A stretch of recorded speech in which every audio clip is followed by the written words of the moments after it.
is just incredible. So many good teams, so many fabulous players to watch, some of the best in the country.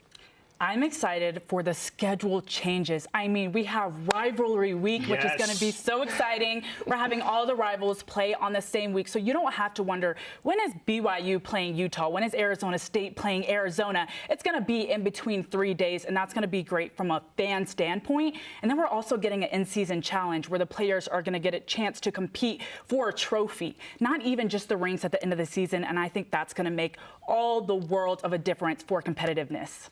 What has me most excited is no one knows how this conference is going to end. Arizona State, back-to-back champs, but like you said, Amy, anyone can challenge them. And I think the competitiveness, the no days off mentality is such a big part of the identity of the Big 12. And Spence, I think it's going to be such an exciting season of Big 12 volleyball. Let's take this show next level and bring in the Big 12 Commissioner, Brett Yormark. Commissioner, an official welcome to you and this Big 12 opening set. We just heard briefly from our analysts what has them most excited about this season. We know you have some thoughts as well in that regard. So let's just start there. What's the general state of Big 12 volleyball from your perspective? Well, I have some prepared comments, and most importantly, thank you for having me today. It's an exciting day, and we're excited to kick off our second annual Big 12 volleyball preseason show as we prepare for another outstanding season across the conference. We see tremendous upside in Big 12 volleyball. I've said it before, and we will continue to establish ourselves as one of the premier conferences in the country. Last season, we led the nation with a conference record 10 programs selected to the NCAA Division I Women's Volleyball Championship.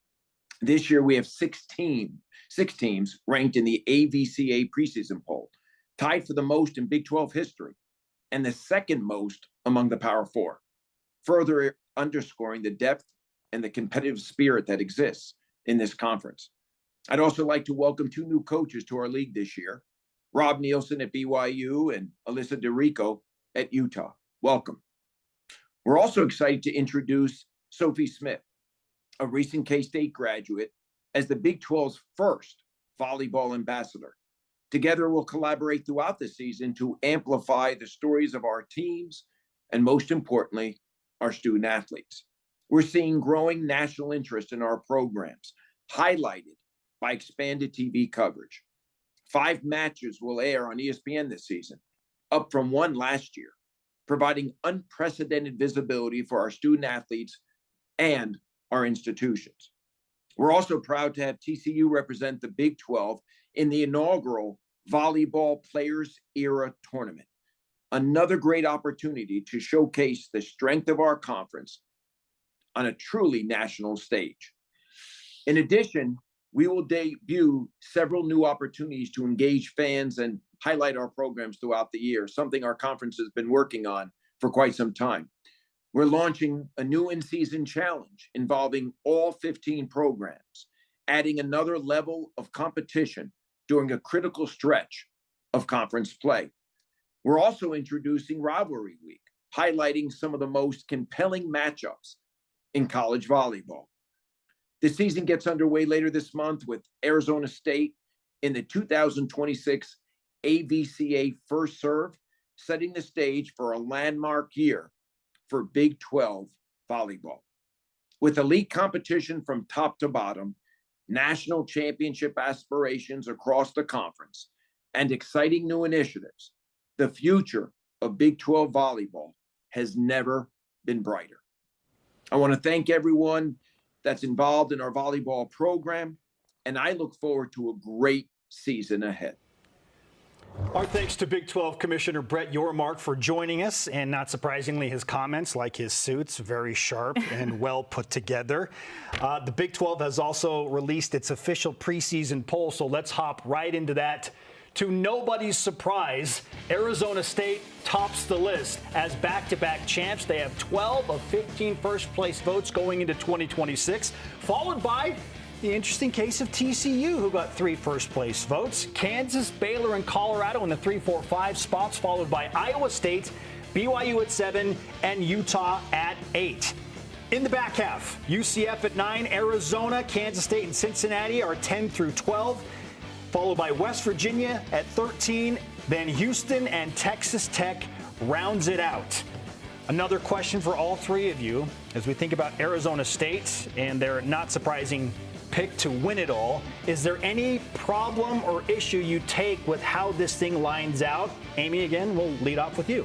I don't have a problem with how it lines out. Obviously, it's really tough, especially in the age of players and transfers, to figure out exactly how you're going to line up all these teams. And like we mentioned before, 10 of them made it to the tournament last year, so it's anybody's game. I think looking down that list, though, if you're looking for a dark horse, I think Colorado and Iowa State have something similar in that they both return 11 and 12 different people.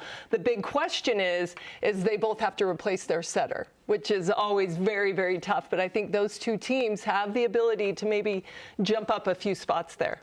I agree with Amy. No problems and no issues, but something that I think is super interesting is the respect that TCU is getting off the bat. They finished last season in 7th place, and now they're getting 3 first-place votes, which is huge. Now, they do have Jalen Gibson coming back off of a season-ending injury, which will be super interesting to see. But they also have some great transfers on the front line. I think they're going to have one of the most explosive offenses in the conference. To both of your guys' point, star power across the board. You have so many players coming back who've already proven themselves in the Big 12, but now you got transfers, you got freshmen who can completely change how these teams are going to look. And I think that proven mix of talent and new talent is going to be the reason that this conference is going to be so exciting.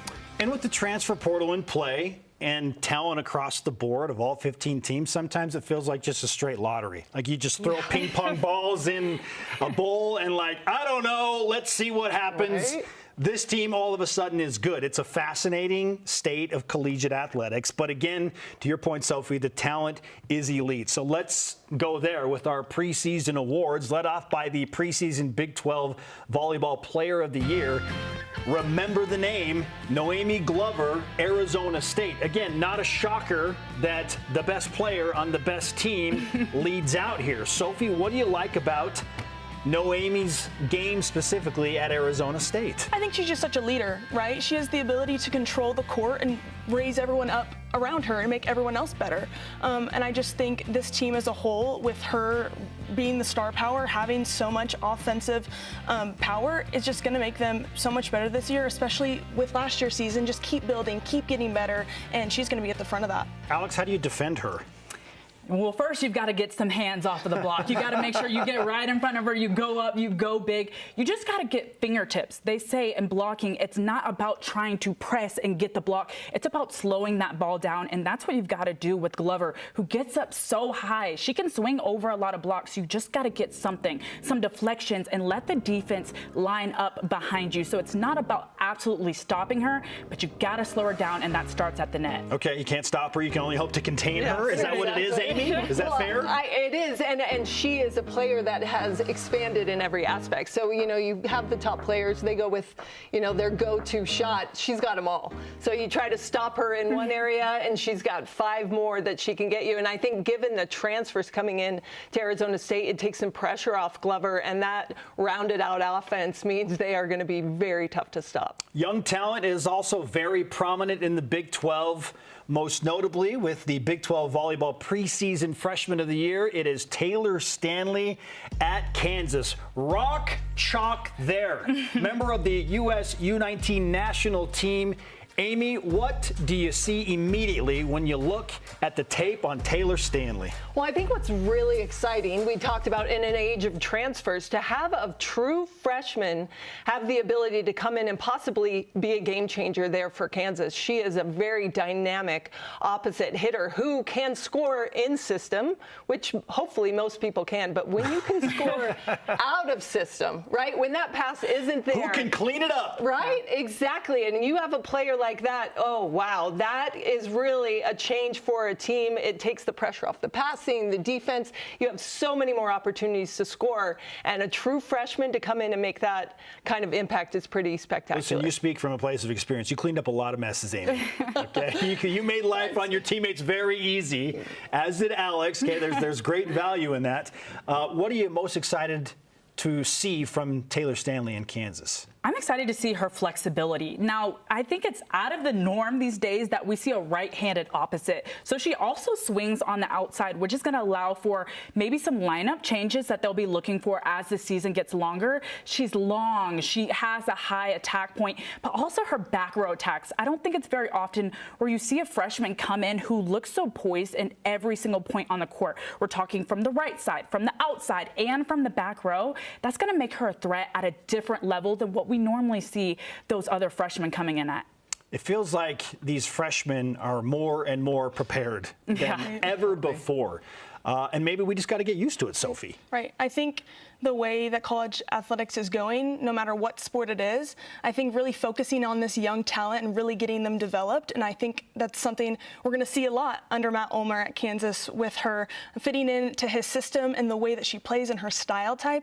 I think she's going to be such a great fit and just going to be such a standout for them. All right, those are the 2 preseason individual awards. Let's roll out the entire Big 12 volleyball preseason team. Bear with us. There is a lot of names here and a lot of talent. They are listed in alphabetical order, starting with Arizona's Carly Cisneros, followed by Anaya Clinton of ASU.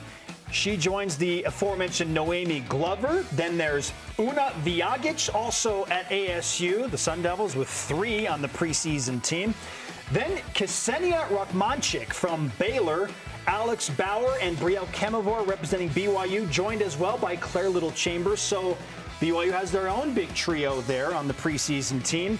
Ava Armour of UCF, then Sydney Nolan from Cincinnati. Anna Barilovic representing Colorado. Her teammate Kayla Payne makes the list as well. On to Iowa State's Rachel Van Gorp. Then for Kansas, Reese Messer and Reese Patak.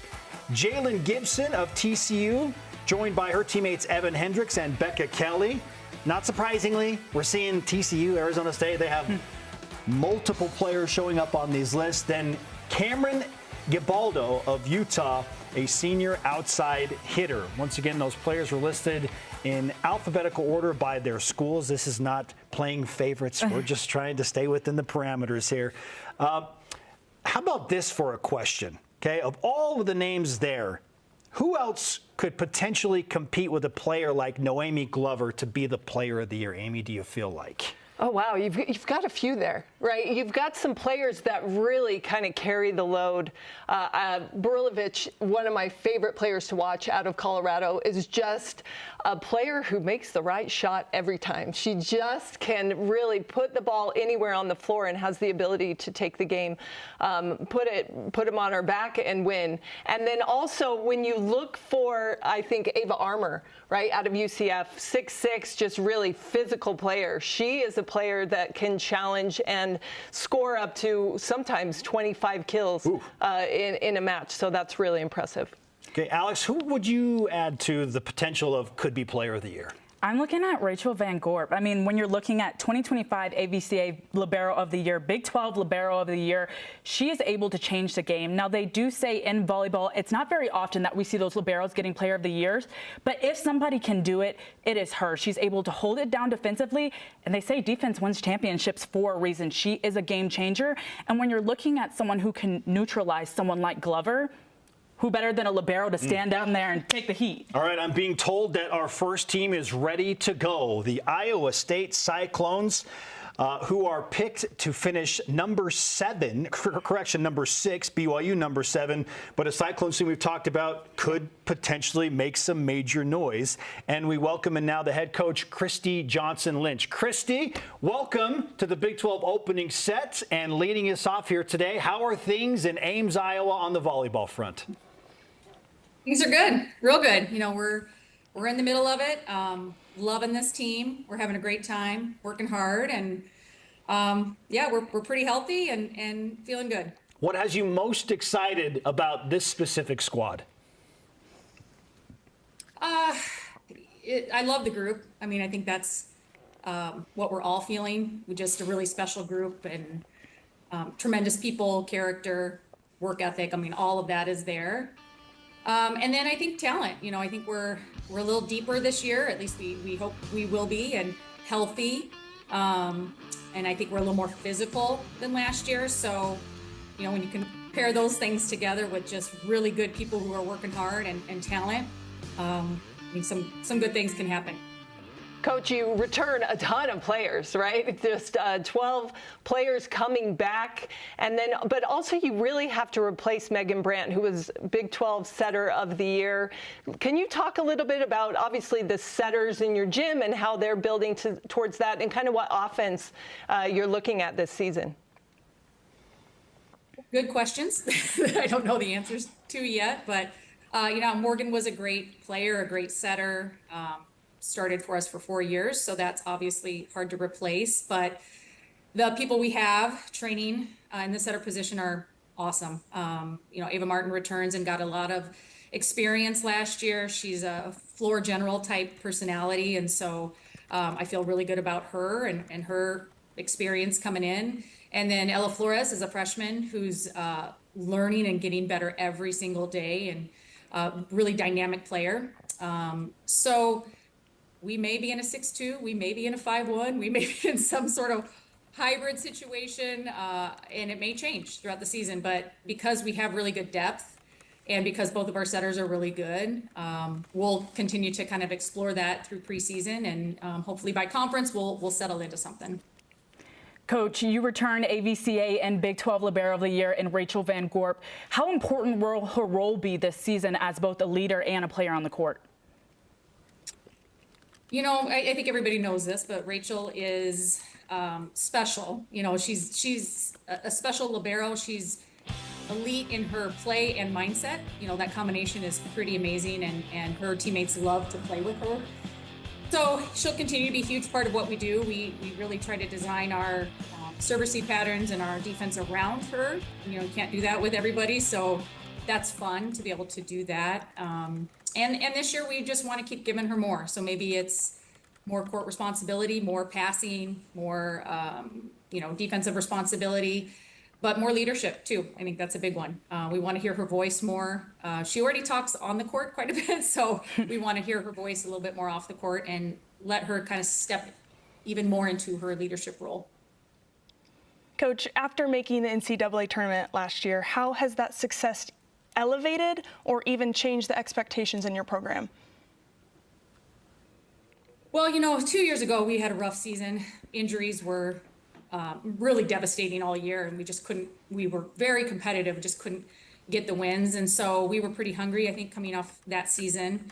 But our expectation is always make the tournament. Our expectation is always to finish, you know, really high in the conference and make a big run. So we want more. I think that's maybe a summary of where we're at. We had a really fun year last year. We had a lot of big wins, some, I think what some would consider upsets, and really had a fun season, but we want more. You know, we want to win a little bit more. We want to go a little bit deeper, or a lot deeper in the tournament. And I think we have a pretty good idea of what it's going to take. So we're working on executing those things. You know, you look at that, lost in the NCAA tournament, second round in Minnesota, and then you turn around and play them right off the bat again this year. You know, what was your thoughts going into planning your preseason? What were you wanting to see out of your team?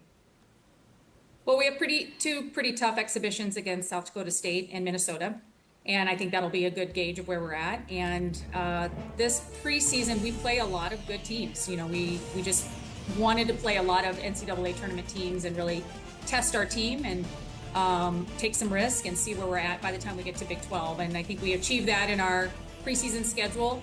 We're on the road a lot of travel in there, kind of west to east to west, but we're really looking forward to those tournaments. They're going to be a lot of fun.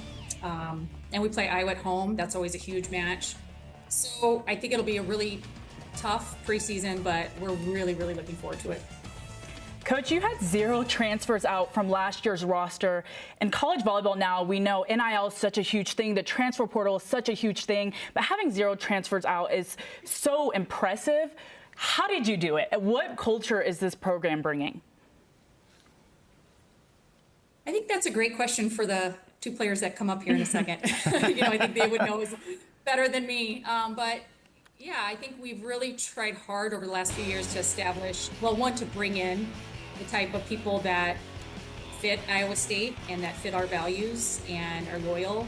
And I think 0 transfers is partly a reflection of that and just who we've chosen to bring into the circle. And then we've really tried hard to just build team cohesion, build that culture. We work hard at our relationships, we work hard with communication between player to player, player to coach. I think that's a big part of our program. And I think, for as much as people want to talk about college athletes being entitled or, being spoiled or all of that that's going on right now, we have players that are about the right thing. They're really just hardworking, love each other, love the sport, love Iowa State. So I think they want to be here and they love being here. And they're just about the right things, and that makes it really fun and easy to coach. Coach, you've been coaching in the Big 12 for quite a while now. How different does this conference feel now to when you first got here? It's way different, and it's not. It's the teams are so different from when I first started in here 22 years ago. So many different coaches, the travel, the arenas, all of that is so different. But it feels the same because every night is so competitive. It's one of the best conferences in the country and one of the deepest, I think, conferences in the country. There's no bad teams. Anyone will beat you any given night. So that feels very much the same. It's always been a really good conference. And even with all of the changes, we have incredible coaching, we have incredible resources, and a lot of good teams night to night. Coach, we'll finish with this. 6 teams ranked in the national top 25. We've talked a lot about the 10 teams that made the NCAA tournament a season ago. Between those two things and the way that the nation is looking at the Big 12, do you feel like this conference is getting its due, or do you feel like you're even better than perceived by the national media? I think there's a little bit of that. I think there's a little bit of lack of recognition across the country. But we've got momentum. I think the Big 12 is in a really good spot. Honestly, not just with volleyball, but across many sports. But we have momentum, and I feel like with the coaches, with the camaraderie, with the conversations we're having between coaches and coaches to the Big 12 office, I feel momentum. I feel a lot of optimism and motivation to make a splash. And we're doing some things, I think, within our conference to get to that. And we're all on the same page. We want to be the best volleyball conference in the country. And so we are making decisions that align with that. So I'm really excited where we're going to be this year. I think there's so many great teams across the conference. And in the coming years, I think we're just going to get better and better. Coach, we appreciate the time and your busy schedule. Can't wait to see the volleyball and high-level volleyball happening in Ames. Thanks for the time today. Thanks for having us. All right, we'll hear from 2 of the Iowa State Cyclones in just a moment. But, Amy, general reaction to specifically her answer to national recognition. Do you feel like the Big 12 is getting its due? I think that's a great question. I mean, you look at the amount of teams that were ranked in the top 25, then that's great for the Big 12, but the highest was 12. Yeah. Right? Like Arizona State down at 12, I think the conference might have a bit of an issue with that. And I think that just goes to show you kind of proved that in the NCAA tournament the year before. And with the Big 12 getting 10 last year and finishing and getting to maybe second, third rounds, if they can push that a little more, maybe get one to the Final Four, who knows? I think that just elevates the entire conference. Alex, do you feel like there's a bias of sorts for other conferences compared to the Big 12 with how Arizona State showed up as the top-ranked team but only at number 12? I do think. I don't think there's an issue with there only being 6 teams. I think it's the placing of those teams with Arizona State being number 12. They are so competitive. They have a lot of people coming in this season as well. And I think they put up a good fight in the NCAA tournament. But again, like Amy said, I think it's one of those things. You've got to try to push the limits when you get to that NCAA tournament and go farther, get to those Final Fours, get to the Elite Eights, and have more teams getting there. And I think as a whole, as a conference, that's when you'll see more respect come towards. All right, Sophie, quickly, do you feel like the conference is going to thrive with the disrespect? This perceived disrespect. A little chip on their shoulder never hurt no one. I think it'll be some good locker room talk, little people doubting us, things of that sort. I think it's going to be good for these girls. All right, as promised, joining us now back in Ames are a dynamic duo of Cyclones, Pam McCune and Nayeli Tia. Great to have both of you with us, and good to see those smiling faces. Pam, we'll start with you first. What do you feel like makes this Iowa State team unique and different, maybe from some other teams you've competed with? I think this year we have a lot of depth and a lot of just like energy this year. Everybody's super hungry, and it's really such a competitive atmosphere that I don't think we've had in the past years. So hopefully a lot of success to come from that and just a lot of hard work. Nayeli, what would you add to that? What's different about this Iowa State team? Yeah, I just think also coming from another program and being with multiple teams, like playing volleyball throughout the years, this team is just like, we're always wanting to be around each other. Like after practice, we're texting each other to go do something fun. Like we're going hot tubbing, we're going to get food together. Like we just love being together. And I think that that's something that's so special and a lot of programs aren't fortunate enough to have. So I think our chemistry as a team and our just like desire to like be together and just work together is just really helpful. Well, I think that also speaks to the fact you had no transfers, right? 12 returners coming back to this program. Really impressive. Can you talk about maybe what coach and the coaching staff and what the team in general, what does it mean to play at Iowa State? I'd say I've never had such a positive experience in my life with coaches caring so much about their players, both on the court and off the court. It's such a unique experience that I just think anybody's lucky to have. But the players and the girls and the recruiting that we have going on here, like everybody is a good person. Everybody I would want to be friends with outside of volleyball. I literally love our team. There's nothing I would ever change about it. So yeah, I just think that there's so much emphasis on like how we are as human beings and our well-being, and the coaches stop at nothing to make sure that we're okay at every turn, whether it's emotionally, mentally, physically. Like there's anything that we feel we may not be at our 100%. It's like there's no hesitation from them. Okay, what do we need to help you? How do we get this right? And it's just like perfectly executed. So I think that having that support from the staff, it really does help with the chemistry and help with like the overall environment and like our want to be here. Pam, you hit a career best 339 last season, which is exceptional, by the way. Now coming in with a new setter, how intentional have you had to be for the tempo and the chemistry, knowing that you're getting those in-system sets in the middle? Yeah, we have really talented people here, and our new setter coming in, Ella, is amazing. Quite honestly, one of the best setters I think I've ever worked with, and she's super receptive to things that I need and never has attitude and is always hungry to like improve herself. So, you know, I'm working with people who want the best for me and want me to be successful, so it makes it that much easier. For the both of you going into this season, where do you both think you can make the biggest impact for this team? And I can probably speak for us a little bit. I think being the older girls, excuse me, being the seniors, it's like a huge part of our role this year would be kind of our leadership. And, you know, Christy talks a lot about accepting our role on the team. So whether that's, you know, you're in there for the entirety of the game, you're going in there to serve, or you're on the side, like, I think us being that good example of like wherever we are, we can still lead, we can still support, and we can still bring each other together. I think that that's going to be like a huge role for us, like not even just speaking on the court. And then you have your on the court, and I think that I'm personally really excited for that. Like I just like it goes back to like how well we work together. And I think like personally, I love playing with Pam because there's just like a fire that comes out of her, and it's like I've never seen that in any of my other like middles, and it's just like so magnetic. It's so like you just want to be around it. So there's multiple ways that we can kind of step up this year. Oh, Yeah, you feel it? Yeah. Go ahead.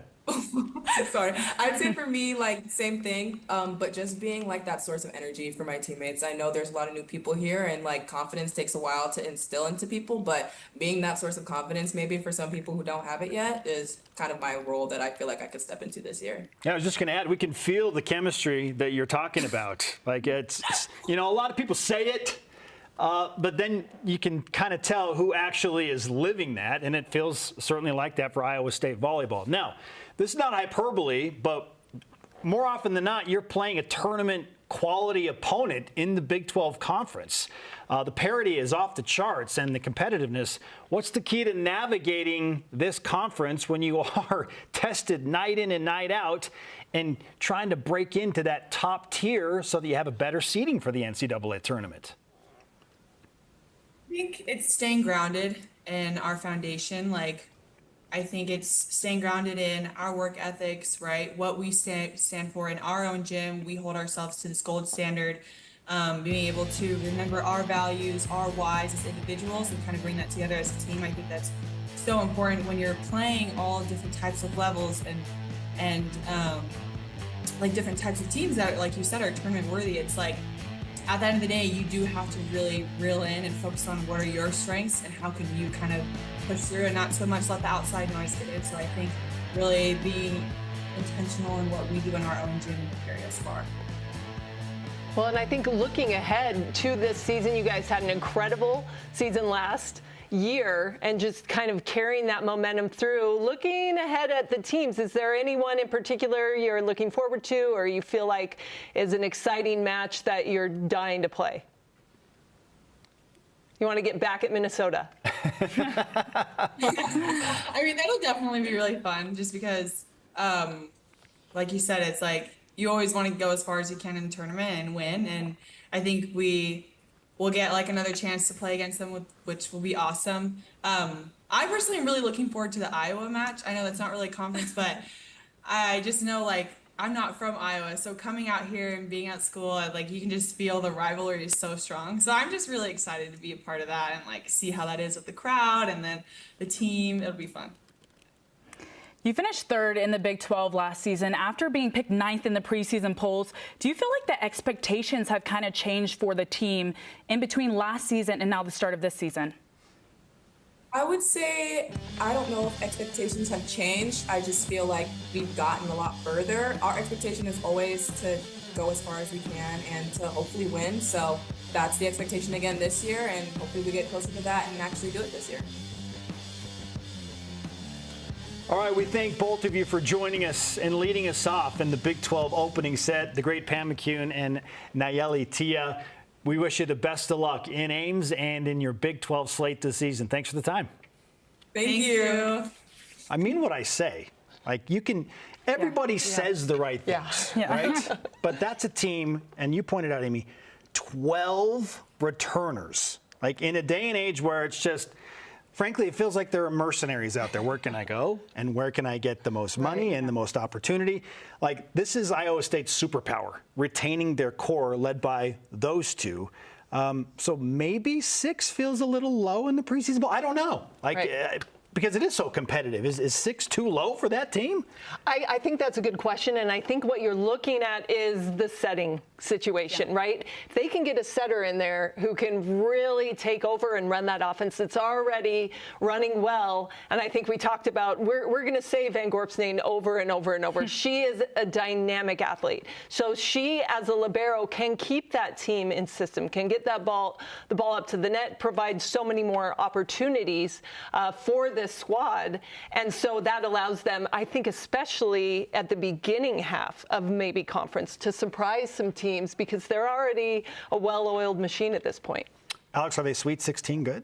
100%. I think a lot of these teams in the Big 12 are Sweet 16 good, and it's not just because of where they are now, but it's because of the experience that they're going to get in season. The parity of this conference, there's no game that you can take off, and I think we saw that last season.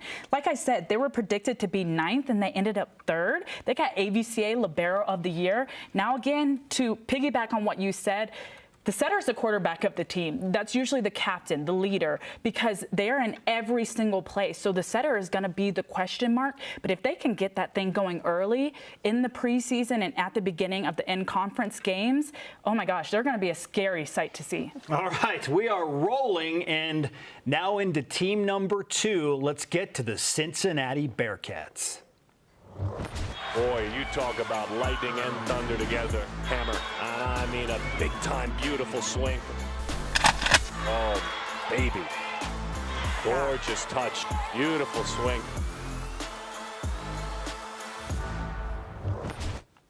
The Bearcats picked 12th in the Big 12 preseason poll, and joining us now is the head coach at Cincy, Daniela Tomic. Coach, great to have you with us on the Big 12 opening set. How's life in Cincinnati on the volleyball front? Yeah, hi everybody. Thank you for having me. It's going great. We are in, I believe, day 15th of a training camp, and things are looking good. I'm very pleased with where our team is, and can't wait to have some opponents across the net to see, kind of get a little bit better idea where we are as a team. Yeah, how would you explain what it's like to prepare to play in the Big 12 conference? Ooh, you gotta be tough. You know, last year when we talked, it was before my first season in the Big 12. And you know that anytime you step on the court is gonna be a great opponent, a well-coached opponent. So you gotta bring your A game and be mentally tough, physically tough. The league is just from top to bottom great, and you know, regardless of what the standings are, you know that you gotta show up and play well to have a chance to win. You know, Coach, we talked about that last year, your first year. Now, second year, easy. You got it all figured out. What have you learned? What did you learn last year that you were able to make changes coming in and feel a little more prepared heading into the Big 12 conference? Yeah. Well, you know, it pushes us when you're in a league like this. You always challenge yourself as a coach to be a better coach. I have a great staff.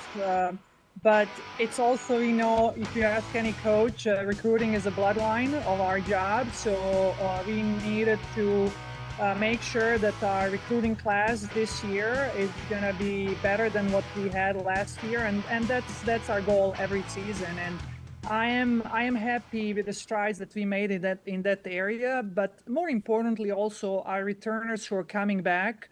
There is a buy-in. Everybody is on board. I think there is a little bit more understanding also what we needed to do, because we were so close last year to being an NCAA team. And I believe everybody who is back from last season knows a little bit more, a little bit better how close we were and why we lost in those matches that we were in the match, but just didn't have enough to find a way to win. And looking back, you know, you cannot do anything about it, but that was a driving force, I believe, for us to understand that we do belong in the Big 12, that we are closing the gap where we were last year, and that's behind us, and where we are now.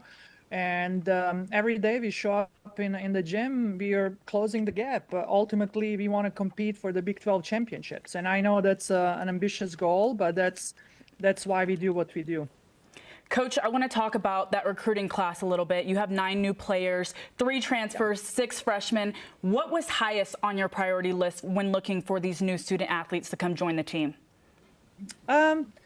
We needed, we were very thin in a middle position last year, so that was one area that was probably the weakest, just because we had 3 freshmen, and they did the best that they could, but we needed to upgrade that position. Defensively, we needed to close the gap. We lost the starting libero from last year, so we needed to bring somebody who will make an impact right away this season, and I believe we've done that. Also, just having more depth in every position. Like I said at the beginning, the Big 12 it's a physical league, and it's a grind every weekend. So you want to make sure that if somebody is maybe not 100%, whoever steps in on the court, that we don't skip a beat. And I feel like we've done that. We have a nice mix of experience. We have some young players who I believe are the future of the program. And we have some young players who have a lot of experience playing. So I don't think we're going to see a big gap just because they're freshmen that they won't be ready for the Big 12. Coach, Sydney Nolan is coming off a great year at Cincinnati. What's the things that she's going to need to be doing to take that next step in her game? Well, Sydney had a breakthrough season last year as an outside hitter. That was the first year that she played a full season as an outside. The next step is for her to become a 6th rotation outside, and that's been our focus for her, not to just to be an offensive threat when she is front row 3 rotations, but also to use her as an option from the back row and to have just a more dynamic offense. But also to receive, I think she's made huge strides this spring in that part of the game. So we are excited to see her on the court and have her presence on the court for 6 rotations. Well, talking about Sydney Nolan, she took a ton of swings for you guys last season, and, you know, love to see her in the back row taking swings also. But who do you see rounding out that offense and kind of balancing it and taking pressure off of Nolan? Yeah, I believe Sydney is happy that she will still get a lot of sets. She is our go-to player. But she will have an easier job because we do have offensive middles now with Audrey Rome, a graduate senior from UConn, who brings us also a middle behind the setter. She's a good slide hitter, so we have that. We have Nina Skruka, our freshman from Switzerland, lefty. I think she's gonna be a good presence on the net and will relieve a little bit pressure off of Sydney. So having again middles, Gia is back, who was hurt last year.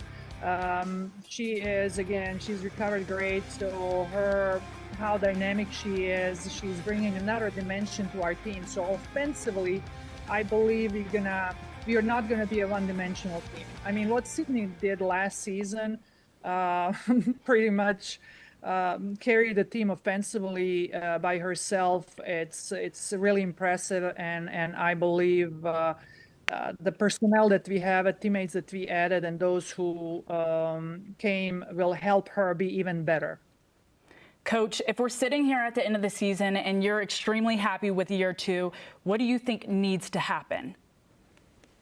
You know, I are opening the report date. I talked to the team about the story that we are writing, the 2026 Bearcats. And every day we write a page, we write a chapter. We're going to have ups and downs. We talked about the hero's journey. I was inspired by the Odyssey movie.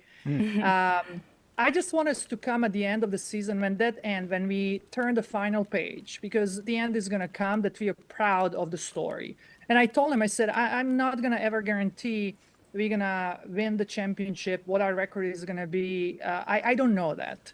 But I know that we're going to become a great team. I want us to look back and say that we gave our best, where we started and where we ended, that we all became better, and that we did it as a team. We did it together. That's an imperative for me, that if we win as a team. If we lose as a team. And that's what's going to be a success. Like I said at the beginning, our goal is we are training and preparing and working on eventually winning the Big 12 championship. When is that going to be? I don't know, but it's going to happen. But I want us to be proud of the story that we write this season, this group and this team together. Coach, great to have you with us on the Big 12 opening set. Best of luck to you and the Cincinnati Bearcats moving forward. We're excited to talk to a couple of your players, Sydney Nolan and Andy Spies, in just a moment. But for the time being, thanks for being with us. Thank you so much, and go Bearcats. Daniela Tomic, head coach of Cincinnati. Now, you look at it on the surface and say, okay, this is a team that's picked 12th out of 15 teams. The immediate reaction is, it's tough. But then again, you consider 10 teams made the NCAA tournament, which puts Cincinnati essentially on the bubble. What do they have to do to get over that the last few things that would put them on the right side of the bubble and get in the NCAA tournament. Well, it's the good and bad of the conference. It's a tough conference, but also you have week in and week out the opportunity to get some upsets, to raise your RPI, and to make a name for yourself going into the NCAA tournament. The Big 12 have the top RPI of all conferences in the country. And so top to bottom, just every night is that opportunity. A couple upsets here and there, Cincinnati's in the tournament.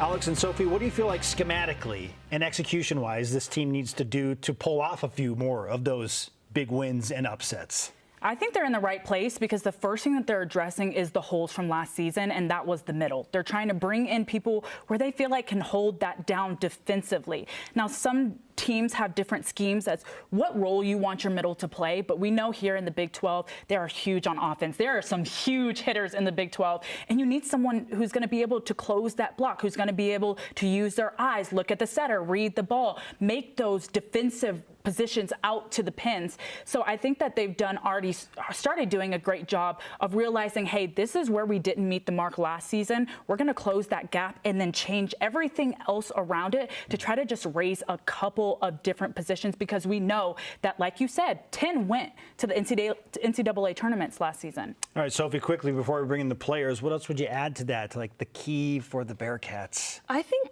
Coach is doing a great job. The way that her words were reflecting some of those key words you saw behind her, grit, power of strengths, the way that she is speaking about her players and speaking about the story, how they're prepping to win, that's where it starts. It's the mindset. It's what you're pouring into these athletes, and I think Coach is doing a great job of that just from what we've heard.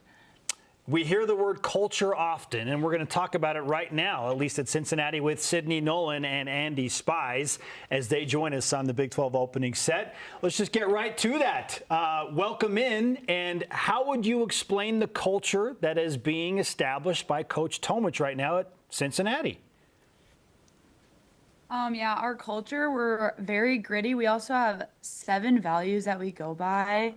We have love, unity, competitiveness, resilience, discipline, courage. We really focus on those. Well, that was good. You nailed them, right? You had to get them all at once. That'll help Coach. Coach talked about how one of the themes this season is your hero's journey and writing the story you'll be proud of. As you guys have headed into this camp and even in the off season, what kind of preparations and changes do you think this team has made and the excitement going into this season? Yeah, we've just had a lot of focus on our intentionality as a team, just every time we come in the gym, having a clear goal in mind for what we want to get out of the day. So our team's just been really, really thoughtful when working towards our goals so far. Sydney, you're also the first Bearcat since Olympic medalist Jordan Thompson in 2019 to earn AVCA All-Region honors. I have to know, what was your immediate reaction when that came out? Oh, I was so excited. It was so awesome. And it was such like a reflection of our team. Like, it's an individual recognition, but again, it's not possible without Andy, without everyone else on our team. So I'm just super grateful for everyone here. Andy, talk about what it's like playing with this girl sitting next to you. Oh my gosh, it is so fun. And she's someone I can just rely on any play, anytime, no matter how scrambled that it is out there. Like, I can trust her to put the ball away. Sydney, just out of curiosity, how's the arm feeling after so many swings last year? Oh, it's feeling good. A lot of rest in the spring, so ready to go for sure. Okay, just had to ask. It's going to be busy again for you, understandably, as you push forward, as pointed out by Amy Gant. Well, and I was just wondering, heading into this year, what do you guys see as your identity as a team? You're looking to play spoiler. Who are you looking to kind of upset as you work your way up that totem pole in the conference? I mean, we're just excited to play in the Big 12. Like, just having like an underdog mentality, we talk about a lot. Like, we kind of thrive in that position. So we're just excited to, again, like Coach said, just bring our best to every game and just see what we can do. Andy, last season was your first season playing in the Big 12. I want to know, from your perspective, what is the identity of the Big 12 volleyball? It's definitely a higher level than what I was playing at before. It's definitely a lot of bigger hitters, like a bigger front row. It's I would say it's pretty quick. Like how I used to play in Conference USA, like it was also pretty quick. But I feel like I had to level up my game a little bit, and it brought me to become a better player. With all these new transfers and newcomers to your guys' team, what have you guys done to get them to understand what it means to play at Cincinnati and what it means to play in the Big 12? A lot of it is we're just focusing on building our connection off the court because we really see that translate to on the court, and getting to know them has been fantastic. They're great girls, great players, so we've enjoyed every second of it. What do you guys like to do for fun? A little bit of everything. I mean, in the summer, swim, lay out, go get coffee, just the basics. All right, a question for both of you. Hypothetically speaking, what would an NCAA tournament berth mean for Cincinnati volleyball? I think it's a huge deal. Like last year we were the first team out, so that was kind of disappointing. But this year I feel like it'll be really exciting, and then hopefully we can go on a run. I think too last year it just showed us like how capable we are of getting into the tournament, and just again that would be a dream for us, so it's just super exciting. Yeah, what has the frustration of being the first team out done for your off-season preparation and getting ready for 2026? Honestly, I think it kind of just lit a fire within us. Like we know, I think now, like what it takes. We have more of that, a sense of that. So now we're just going to work towards it every day, and we've been doing that. So again, we're just excited to see what we can do this season. Well, I think for this team, looking ahead into the conference, what are some matches that you're looking forward to? You know, last year there were so many that were so close that you almost got that upset. If you look back and also ahead, what are some important ones that you feel like this team has got to show up for and maybe take? Yeah, well, one of Coach's mottos that we kind of go by is just treating every game the exact same. So we want to treat all of our opponents the same, compete the same way, have the same grit. So honestly, all of them, you know, we're just super excited. And I know at this point in the preseason, you can start getting antsy and ready to play, but I want to know, what is something that you've seen from this team in the offseason that makes you excited? I feel like we have a lot more weapons this year. We're more diverse, like in the front row, and even our defense behind is really good. So I'm really excited for that. Yes, I was going to say our practices have been super competitive, back and forth, and we've just been having a great time. So we're excited. For anyone who hasn't been to Fifth Third Arena, can you kind of encapsulate the energy in that arena and what it means to have that home court advantage? Yeah, like it's so electric in there. Like all the fans cheering and just like all the lights, everything going on. Like I feel like there's so much support from our fans, and it's a really fun environment to play in. Sydney Nolan and Andy Spies, we appreciate the time, and for both of you joining us on the Big 12 opening set. Good luck in 2026. Thank you. And a team right on the cusp. And it is not uncommon for teams that are so close to use that fire and then do something special. So we already talked about a few sleepers. Does Cincinnati qualify as a sleeper this year? Oh, for sure. Yeah, and I think that motivation, you can't discount that, right? To have a team believe that they can win is one thing, but to be so close, right? I don't think Coach has to tell them that they're right there because they saw that last season. And so you continue to kind of work your way and try to get those upsets. You look in the past, I know you focus on each match, but you look and say, hey, we were just a couple points away there. And I think Cincinnati, you know, had so many close matches, they bump up just a little bit and they're in that tournament. That's what's wild about it. Literally a few points, maybe one match, right, and you get the bump into the tournament. Exactly. I mean, splitting hair is crazy how close it is. And I think that specifically is the thing that you use as fuel to the fire more than maybe just missing it. It's how close you are in those matches. You take those more seriously now. You don't have the mentality that you can drop a set because you know how critical that is when you're looking at the NCAA tournament and trying to get those at-large bids. All right, should we get to some Manhattan Magic? Sophie knows something about that, right? I'm very giddy. I think we should. I'm very excited. Bring on the Kansas State Wildcats. Fox on the right. And they came here for one thing, and that's to win and to keep playing this season. Fox again. Well handled in the kill. Stones with her hardest swing of the night. Purple Power, Kansas State on topic now. The Wildcats picked 11th by the Big 12 coaches heading into this next season. And joining us now is the head coach, Jason Mansfield. Coach, great to see you. We just mentioned Manhattan Magic. For those that aren't aware of what this means, how would you explain Manhattan Magic, especially in volleyball? Yeah, Morgan Family Arena is a special place. We're going into year 4. Yeah, lots of sellouts.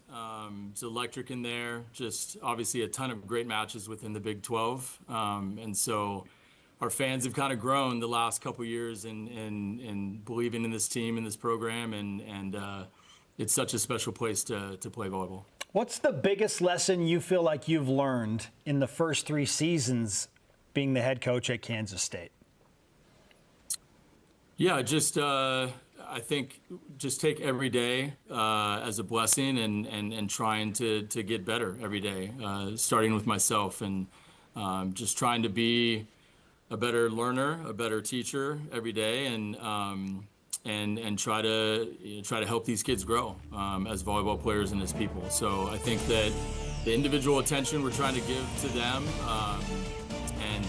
and the process in which we're trying to help them grow is really the main focus here. And I think if we do that and we focus on how to be a team, then we give ourselves the best shot. So I think I've learned how to do that a little better every season, and I'm really excited about this group and doing that with them as well.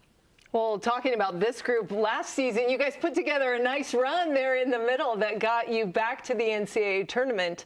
How can you take some of that momentum, and what excites you heading into this particular season? Yeah, I think something else that I learned is our conference is so tough. Every match is tough. It's cliche that you can't take a night off, but I think that last season, with all the teams that made the NCAA tournament, it was a battle every night. And so I think the way we're prepared in non-conference, carried over to conference, and just try to be really consistent with every day of how we prepared for practice, film sessions, and obviously the opponent that we're going to play. And so I think we hit the middle of the season and we played a lot of really good teams and we battled with them. And I think it just gave us more confidence as the season went on. But it's going to be the same thing this year. There's so many good players in our conference, so many good coaches. It's going to be a battle again. And speaking of good coaches, Coach, I have to give you your flowers. Earlier this year, you received a contract extension through 2030. What does it mean for you to be able to have that support, that long-term support from the athletic department? It's special. I mean, I love Manhattan. My family loves Manhattan. This is where I want to be and continue to grow this program. But yeah, I can't thank Gene Taylor, our athletic director, enough. He's the first person to ever offer me a head coaching job and believe in me. And I'm glad that I've made him proud the last couple of years. And I think he sees the future of this program and the players that we've been recruiting and the style in which we're playing and how much support we have for the community in Manhattan and how much connection we have with them as well. And so, yeah, it means a lot. It's very special, and this is, again, where I want to be. Coach, so good to see you. I just want to talk about the girls you lost last year, and Ava Grand, Brenna Schmidt, Shaylee Myers. What are the things that these returners have learned from those girls that they're going to take into this year? Yeah, I think those seniors that you named, including Jordan Williams, I just think the 4 kids that, the end of their career at K-State and helped, kind of lead this team to where we went, I think they learned a lot. I think they learned a lot about loyalty and really fighting through tough times. We had tough matches last year that we could have very easily gone in the other direction and just not fought, and not got back to the gym and figured out how to get better. And so I think that group really was resilient, and there's no urgency or no substitute for the urgency in your senior year. And I think that they, came to the gym every day and approached every day and every match in the way that we need to. And hopefully the players that saw that understand what it's going to take, every day, whether we win or lose matches, that we gotta be ready to regroup and figure out how to get better, the next day. Coach, you've got 8 new players to the squad and will be young in position, specifically there on the pin. What are you seeing in practice that has you excited or feeling good about the players that you've got there on your roster?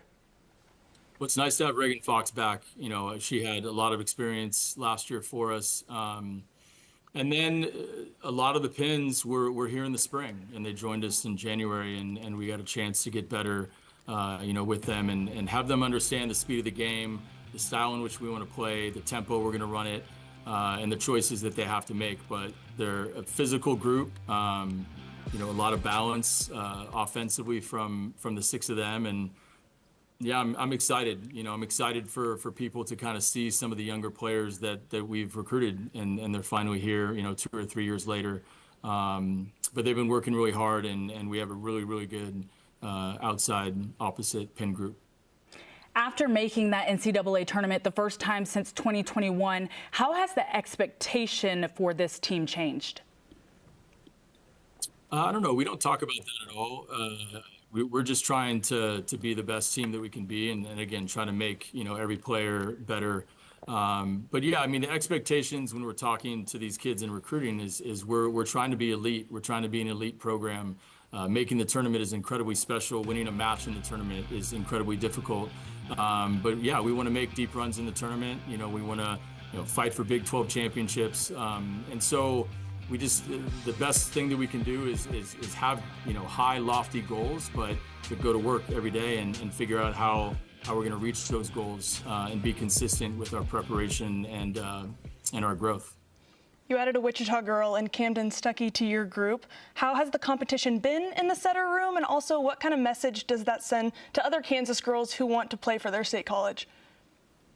Yeah, I mean, Ava had a phenomenal season last year for us. She should have been the Big 12 setter of the year in my mind. She was incredible for us, great leader, ran the offense really well. And so, yeah, Emerson and Lauren coming back, I think they had a great spring and kind of understood you know, what they needed to do to take their games to the next level, and they certainly have. Really proud of them. And then getting Cam in January was great. I mean, obviously to get a talented setter from Kansas is a lot of fun, but the 3 of them have really pushed each other kind of from day one, and they're all really talented. They're all really good at connecting with their attackers, and they've all improved a ton. But yeah, hopefully we get some more Kansas kids as the time goes on. And it's so special when you have players from your home state and have their family come and support them and have the community, you know, support them as well. So, you know, we're very, very fortunate and blessed to have Cam. Coach, you've experienced success at several places, certainly Stanford and Washington atop the list, and now at Kansas State. You've been a part of teams that have maneuvered through preseason polls and preseason rankings. So just out of curiosity, where do you fall on the spectrum of I don't care at all about what all the other coaches say to I'm going to use this as motivation? Where do you land there? Yeah, I think the coaches put us where I thought they would. I thought we'd be somewhere between 9 and 12. So I think I know that the coaches just don't really know our players. They don't know who we have. They know our returners, but they know what we lost, and we know what we have, and we know the type of team that we can be, and that's really all that matters. You know, I don't take any offense to coaches not ranking us in a certain way.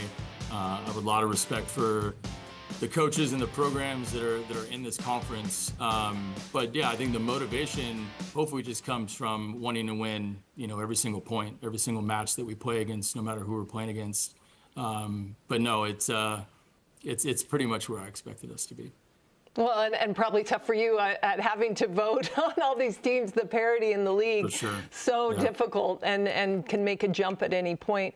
How do you feel like that community support that you get allows this team to play with confidence that allows them to make those jumps in the conference? Yeah, I think last year the team just, you know, really fed off every single match, the home crowd. And it was kind of the first time. We've had talented teams and talented players, obviously, the first couple of years I was here. But last year was the first year where our team really played a high level of volleyball every match. And the crowd really fed off that. And think we played really, really good floor defense. I think we led the Big 12 in digs per set. And we just were a fun brand of volleyball to watch. And I think the scrappiness, the effort, just every single match, I think really kind of showed up. And I think the fans appreciated that. A lot of long rallies, so I think that they just enjoyed watching our team play. They played with a lot of joy, a lot of passion, and a lot of effort. And so I think that if you do that, I think people will get behind you. And our girls definitely felt that pretty much every match in the Big 12. Coach, we're grateful to you for taking time out of your busy schedule to join us from Manhattan. We look forward to watching the Wildcats in the Big 12 and beyond in 2026. Thank you, guys. Go Cats. Jason Mansfield on the Big 12 opening set. Okay, another one of those teams picked 11th, but he said where I expected us to be, based largely on all of the talent that we had to say goodbye to. I mean, guess that really is the key for a lot of these teams. When you lose a significant chunk like that, what can you add and how quickly can you adapt? How difficult is it for a team like Kansas State to welcome in these new players and get back to the level they were playing at late last season? Well, I think that's a good question, but I think it's also what every team is dealing with, especially in the transfer portal world. Every year, you're essentially having to relearn things, right? And really establish your culture and get these players locked into your style of volleyball and Kansas State volleyball. I think Mansfield's a fantastic coach, and he's got a great program and has an opportunity to really upset a lot of teams moving forward. One thing I love about Mansfield that I feel like is different from other head coaches is his ability to stay even kill. He's not thinking about last season. He's not even thinking about what they want at the end of this season. He's saying we're going to take it match by match. We're going to win some, we're going to lose some, and we're going to do our best to be the best players that we can be. And I think when you take some of that pressure and expectation off of those student athletes is when you really get to see some of them thrive. All right, Sophie, I have to ask, why do you feel like this coach, this team is ready to get right back at it and be an NCAA tournament again? Well, we don't have enough time in the world for me to talk about this, but I'll make it short. The way Jason Mansfield has completely immersed himself in the culture of Kansas State, I've seen it for the last 3 years being there with him, and the way he can get these athletes excited to wear the purple and white is just unreal. And then just you wait, he's going to bring out the tie and button up at some point this season, and that's when things really get real. So appreciate everything that he's done for me, and I'm so excited to watch him and the rest of the Wildcats this season. I'm gathering that Emerson Van Lanen and Reagan Fox, two outstanding members of the Kansas State Wildcats volleyball team, feel very similarly about their head coach. We welcome them in from Manhattan. A question for both you, Emerson and Reagan. What is special about the culture that your head coach, Jason Mansfield, has built in Manhattan? I think it's just a great environment and culture that he's created. We always talk about being competitors and staying true to your character, and he implements that from day one that you walk into this building. So I think we all trust him a lot, and we're just bought in. Yeah, for sure. We talk about having good character, connecting, and then ultimately competing. And ever since he's been here, the past 3 years, he's really, pushed that on us in practices and even outside, just being a good person in general. And I think it's going over really well in the culture aspect. You guys, senior leaders on the floor, and obviously new year, new season. But last season, you guys made an incredible run in the middle of conference that allowed you to get back to the NCAA tournament. What do you feel like you learned as players of what it takes to continue to be successful, and how are you bringing that into this season? I think obviously being a physical team is important, but more than that, being emotionally consistent throughout the whole season, going too high on the really high wins or too low on the losses that don't feel great. So I think being great emotional leaders is something that we're carrying with us this season. Yeah, and with that, it definitely takes drive too.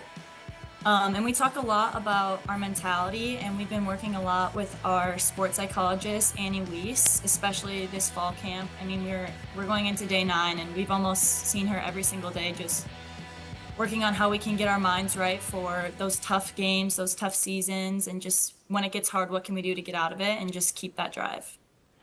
Emerson, I saw your video where you were mic'd up and you teased all the fans about the word elegant. What does the word elegant mean to you as a setter and the way you bring that on the court? Yeah, for sure. So elegant is a word that me and our setter coach, Andrew Mabry, made up. I think this was this spring. We were talking about soft hands and just kind of being elegant when you set. It's not about being rushed. It's about kind of the beauty of setting and just taking your time, being just elegant with your hands and just how it should finish. So it's kind of just something that we've carried on. And, you know, when it feels rushed and it feels kind of heavy at practice, he'll just look at me and he'll go, elegant. And that's how I know. I just have to take it, slow down a little bit. Yeah, and that's the kind of just setter group that we have. Pinkies up, let's go. Hey girls, good to see you. I wanted to ask you about last season. No transfers in, no transfers out, just some new freshmen. This year, you've got some transfers. Talk to me about how the chemistry has been building this spring, and we all know how fun Manhattan is. What are the things that you guys have been doing to build that camaraderie?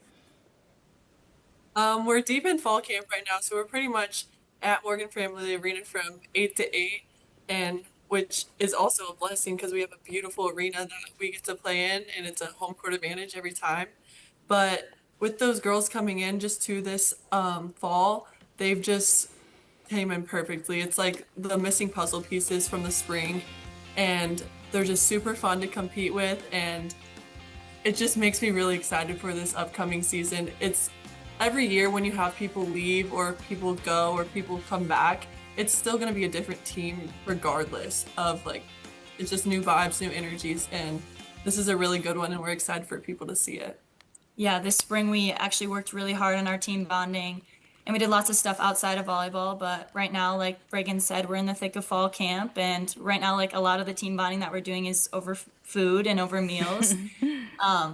But yeah, I think with the addition of Chandler and Sydney, we've just kind of welcomed them with open arms, and it's been really easy to get to know everybody. Well, talking about your identity as a team coming up this year specifically, if you were going to tell all these opponents what to watch out for, what do they need to do in order to beat this Kansas State team? How are you guys going to be tough? I think they just need endurance. We're a young, fiery, and fresh team. A bunch of young girls on paper, but these girls are physical. It looks like they've been doing it for a couple of years now, and they push me every day, being an older athlete on the team. But I'm just really excited for them to push these 5-set matches on people that won't expect it. Yeah, what Reagan said, we're just excited to get out there, and we haven't really played anyone else yet. So it's going to be nice, these 2 exhibition matches that we have. We're going to Missouri, and then we'll be here for a purple and white match. So it's just going to be nice to finally be on the same side of the net. Reagan, you just said you're an older athlete of a team, a grandma of the team. I know what that means. What are maybe some goals that you have for yourself and for this team as you go into your senior season? Like I said before, just being an emotional support for these girls. I think this game's a lot more mental than it is physical sometimes. So just being that grandma that can give them wise words, maybe whatever they need. And I just have been trying to mentally train them as well as Annie Weiss, and preparing them for what the Big 12 is, because it's a dogfight every match. And I think they're physically ready, and we're just trying to mentally prepare them as well. Now I'm going to pull a page out of Brian Smoller's book and ask you guys about an unsung hero who in this offseason has really shown up and really developed their game. Okay, yeah. Starting in spring, I feel like we just all kind of pushed ourselves a lot, and we've gotten a lot stronger, a lot better as a team. But kind of on the court, Addison Massey has been great for us. She's pushed us all. She's young. She has a heavy arm, and I think just the fieriness in her is kind of what we keep saying. We're just a fiery, fun, young team, and she's really pushed us, and we've definitely improved with her on our court. Our thanks to the elegant Emerson Van Lannen and Grandma Reagan Fox. Not sure how that became a thing, but it did on the Big 12 opening set. In all sincerity, we look forward to watching both of you play. Enjoy Manhattan and time with team, and we'll be talking again soon. Thank you so much. All right. I love that. Okay. Pinkies up. This is a pinkies up. Let's go. Those are the things that make a program special. Right. Like that type of cohesion that you have with your coaches. We look at a team like Kansas State and even Cincinnati. Like, Amy, when we're trying to be nitpicky, what is it you feel like the Wildcats have to do to get back to NCAA tournament level again? Well, I think they talked about it a lot, which was they're physical, a really big physical team. So they're going to be very imposing and able to get that ball, get those kills. I think just kind of being consistent will be something that they'll really want to dial into night in and night out. Can they have these younger players who are playing a big load really consistently show up every night? And can the older players just really maintain that cohesive bond as they head into preseason and conference? We hear that word physical often in the sport of volleyball. For those that are not volleyball savants, they're like, wait a second. Like, what is this physical talk about? What does that mean, Alex? Oh, it means so many different things, but think about a 6'2", 6'3", really someone who's been putting some time into the weight room, going up and taking huge swings. That's what I think of when I think physical. But it's not just on the offense, it's also on the defense. Those liberos, those DSs, if you can stand back and I literally say eat balls, like they're going to come and hit you in your chest, just go ahead and deflect them up. That's what's being physical as a volleyball player. Well, there's nothing necessarily elegant about that, but gosh, it's fun to watch, right? Like when you play a physical style, gritty, like, so there's room for that too. Yeah. No doubt about it. All right, Sophie, final question before we move on to TCU as it pertains to Kansas State. What type of home court advantage does this team have when they play in Manhattan? Everyone says home court advantage is real. You don't know what real is until you've been to Morgan Family Arena, truly. And I'm not just saying that being biased. I've been to other places. I've seen other matches. The way that they built this facility is just unreal. It's so close to the court. The student section is right there in the opponent's face. And then you get Bill Snyder Family Stadium and Bramlage Coliseum right there. Yep. It's special. Manhattan is so special. It's just that small town Kansas vibe that everyone needs to experience once in their life. Okay. Well, purple is the color of choice right now because of Kansas State and where we're headed next with the TCU Horned Frogs.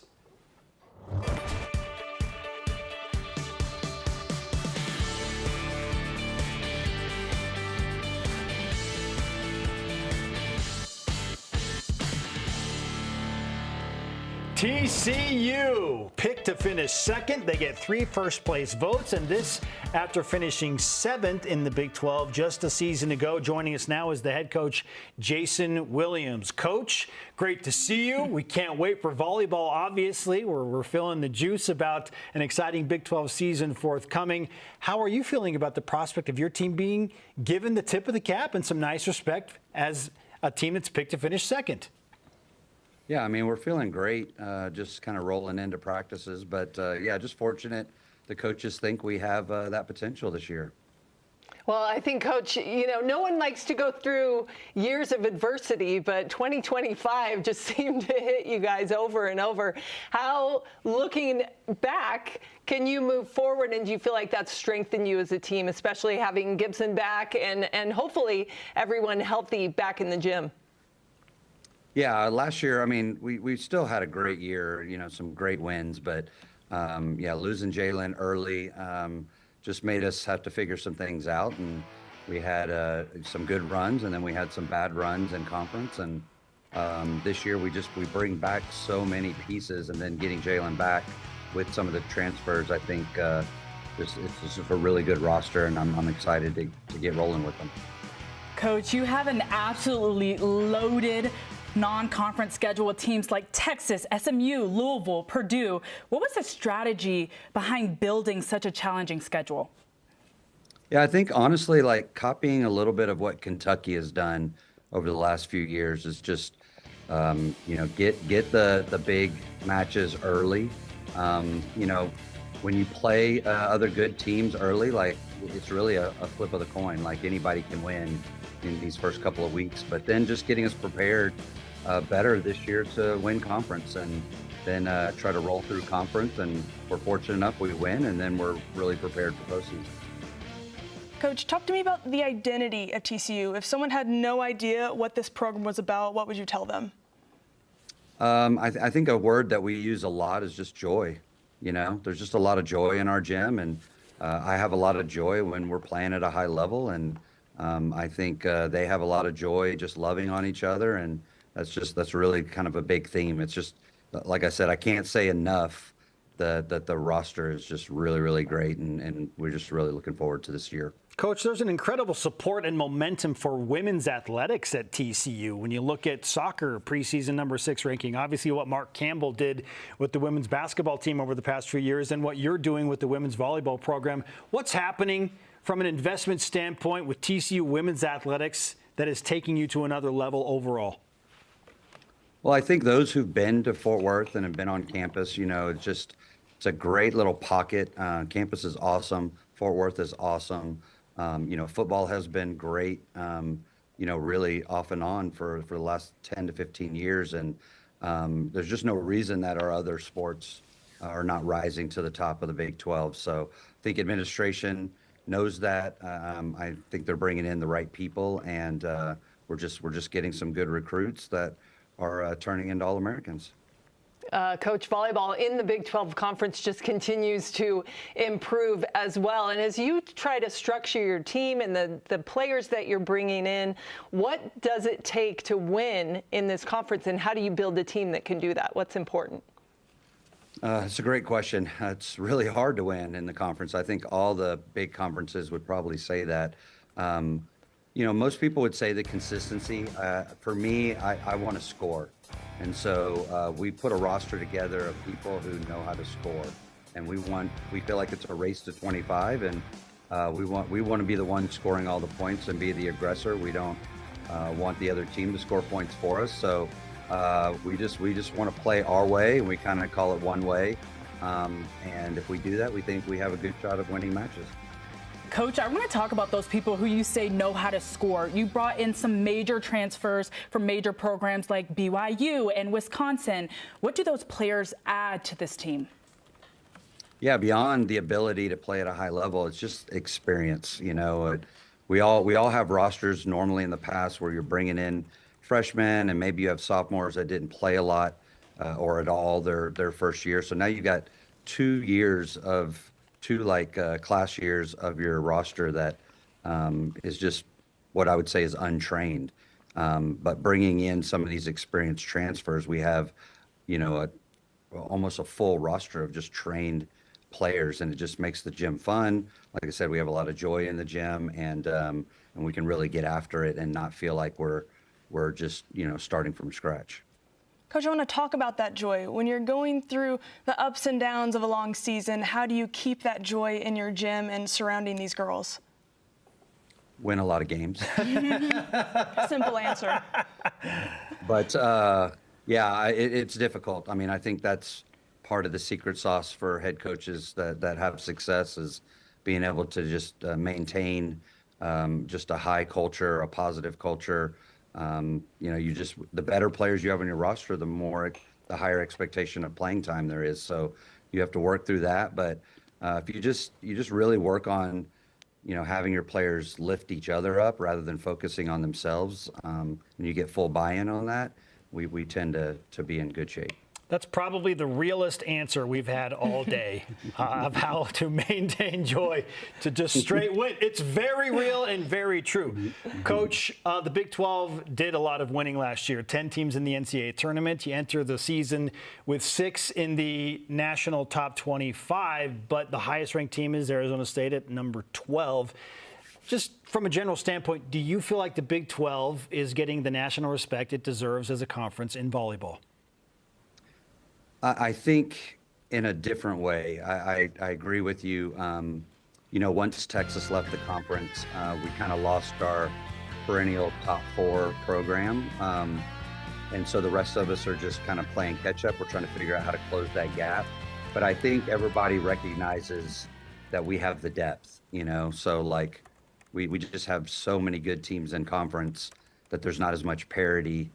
There is parity, but there's not a huge gap between the top tier and then even the bottom tier. So I think, for those of us that are fortunate enough to be kind of in the top of the conference, we're trying to figure out a way to get into the top 10 and stay there. But I think there are a ton of teams in the country that are fighting that battle every year. Coach, great to talk with you. Good luck in Fort Worth and wherever your travels take you. We look forward to watching you and your team get to work. Awesome. Thank you, guys. Jason Williams, TCU women's volleyball head coach. TCU is number 16 in the national preseason bowl, 4 spots below Arizona State. What is separating a team like Arizona State and TCU, who were picked 1 and 2 in the Big 12, Amy? Like, what? Can you even name something that is like a clear delineation of like, this is why Arizona State's better? Well, I think that's tough preseason, right? But if you're looking at that, I think I will agree with what Coach talked about, which is scoring points. And in this game, it just comes down to, can you point score? And Arizona State, a very offensive team. They've got a lot of different weapons there. And you look at TCU, what they've added, I think they're right in the mix. They've got a lot of different people that can put the ball on the floor. Do you see a clear indicator that has Arizona State above TCU? I don't. And I think TCU, do I say underdog? Can I say that with them being, ranked second? But you have Jalen Gibson coming back, who's, come on now. And then we also, what I think is one of the best transfer classes in the Big 12, paired with also what I think is one of the most competitive preseason schedules. They're going to be tested early, and they're also going to have the opportunity to test out those different lineups and then maybe get some great RPI hits to bring them up in the rankings. All right, you just mentioned the name Jalen Gibson. Both she and Evan Hendricks are joining us now from Fort Worth, Texas, to further preview TCU women's volleyball and the Horned Frogs picked to finish second. Evan and Jalen, let's just go ahead and start there. You're not the top pick in the conference, but still there's some significant respect for this program. What is it about your program that is going so well that you feel like you can deliver on those high expectations? I think again, Jason kind of talked about it. We have a lot of good recruits that came in, a lot of good transfers. And I think that we've been working really hard in the summer and preseason. And I'm just excited to see what we do. Well, I think obviously both of you guys holding it down there on the outside. Jalen, you carried a really big load last season. It might be nice to have somebody back there and getting Gibson, back. How do you feel, Jalen, coming out of a really kind of heartbreaking year where you had to be on the sideline and working your way back in? Now that you're on the edge of it, how have you grown as a player? I think I've grown a lot. I've matured, being off for a year. It was tough, but it was also good for me, just learning so much about the game and, my coaches, my teammates. Now I can just put it all on the court, helping them out from like what I saw from off the court. So, it was tough, but it was a blessing in disguise. And Evan, you much higher expectations going into the season, AVCA third-team All-American. How do you manage those expectations from the press, from the fans, from your coaches, from your teammates, with those that you have for yourself? I really just look at it as like playing with my team and for my team. And I think, again, it's a team sport. I couldn't do this without any of my teammates. And so I'm just excited to go back on the court and play again with my team and just see what we can do. Well, Evan, I'm going to try to get you to humble brag a little bit. What have you been focused on yourself personally? What are the things that you are looking at to get better as a player? I think one of the biggest things for me is just continuing to find more ways to score. Obviously, with the season that I had last year, people are going to be scouting and know my tendencies. And so just kind of finding ways to get outside of my comfort zone and really finding different ways to score. I just asked this question, or a similar one, to your head coach, Jason Williams, but because you both are in it and understanding what the special nature of women's athletics that TCU is all about right now, what is allowing for what feels like every single TCU women's team to be at the top of the Big 12 and be competing for championships? I think that it's just a really cool opportunity to be women and be able to play at such a high level. Again, like to be able to represent ourselves, and again, the school is such a great place, and being able to do that for people that look up to us is really just like amazing. Well, and talking about the depth that you have on your roster, bringing in a lot of really high-level transfers, what does practice look like in this preseason? You know, how have you guys been challenged, and how does the depth of your roster really help to raise your level? Yeah, so the depth we have right now is great. There's lots, it's very competitive in the gym right now. Like we have a mob side and a pie side, so each side is, you know, sometimes one side is winning more than the other and vice versa. So just always competing, always rising to the standards, holding each other accountable. So yeah, just making each other better each and every day. What do you mean mob side, pie side? So how do I explain that? Like, I mean, it's like pie and cake. So Jason will draw up like a pie and cake. So you're either on pie or cake. Yeah. Nice. I'd like a slice of both. And Jalen, you were chosen to be on the preseason All Big 12 team, even after taking off essentially a full season with that injury.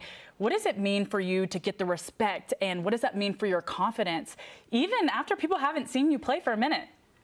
Yeah, I mean, it means a lot. I woke up this morning, like, so excited. I texted my mom, and I was like, oh my gosh, I thought I was forgotten.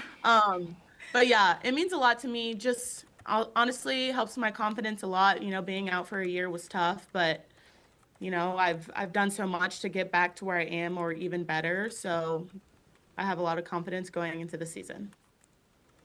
Girls, we talked to your coach, Jason Williams, a lot about joy. And other than winning, what he alluded to, what are the other things contributing to your joy on and off the court? I think a big part is our team and our chemistry. Like we all love each other so much. We hang out with each other all the time. And so having that chemistry really like creates that joy on the court. Like we're all, you know, cheering for each other, or when it's, you know, super competitive in the gym, like we have a little bit of competitive energy, you know, we'll go at each other, but it's like all out of love. And again, at the end of every practice, like we're all laughing and smiling together. So. Well, I think you guys are going to be tough to beat this year. Where do you see your strengths lying as a team? I mean, I think our strengths are all over the place. I think, yeah, we have a lot of good hitters. Our setters really good. I think, again, we talk about frog fast a lot, and so I think that's one of our strengths. And I think that is going to help us get to that next level. So, yeah. And then also with last year, you know, not having very like our middles. This year we have a great freshman who can score, who could block. So we're really excited to get middles more involved. Yeah. So frog fast, that quick offense that TCU runs will be tough to stop this year. Oh, yeah. Smile say it all. That's real confidence. We appreciate both of you joining us, Evan Hendricks and Jalen Gibson of TCU Women's Volleyball. Take care. Thank you. All right, TCU picked second. Again, before we went to them, we were talking about just trying to figure out how much is really separating the clear front runner, at least with the 12 first place votes in Arizona State, and a team like TCU. I feel like it's good luck to anybody trying to like figure out what the top 5 is going to look like when the season is over. Like it is, I don't know that I've ever seen it this close at the top. Yeah. Well, and I've talked to a lot of different coaches when they're even trying to decide who they're going to play, and they talk to each other and say, how's your team going to be? You know, what's your team going to be like? And they're like, I don't know. I think we'll be good.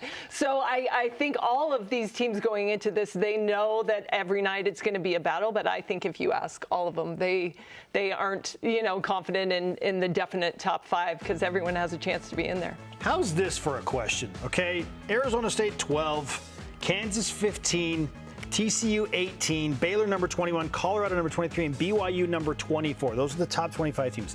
Which of the teams on the screen right there in the Big 12 preseason poll that are not nationally ranked has the strongest case to be in the top 25? Which one is it? Question for all three of you here on the desk. Sophie, I'll start with you.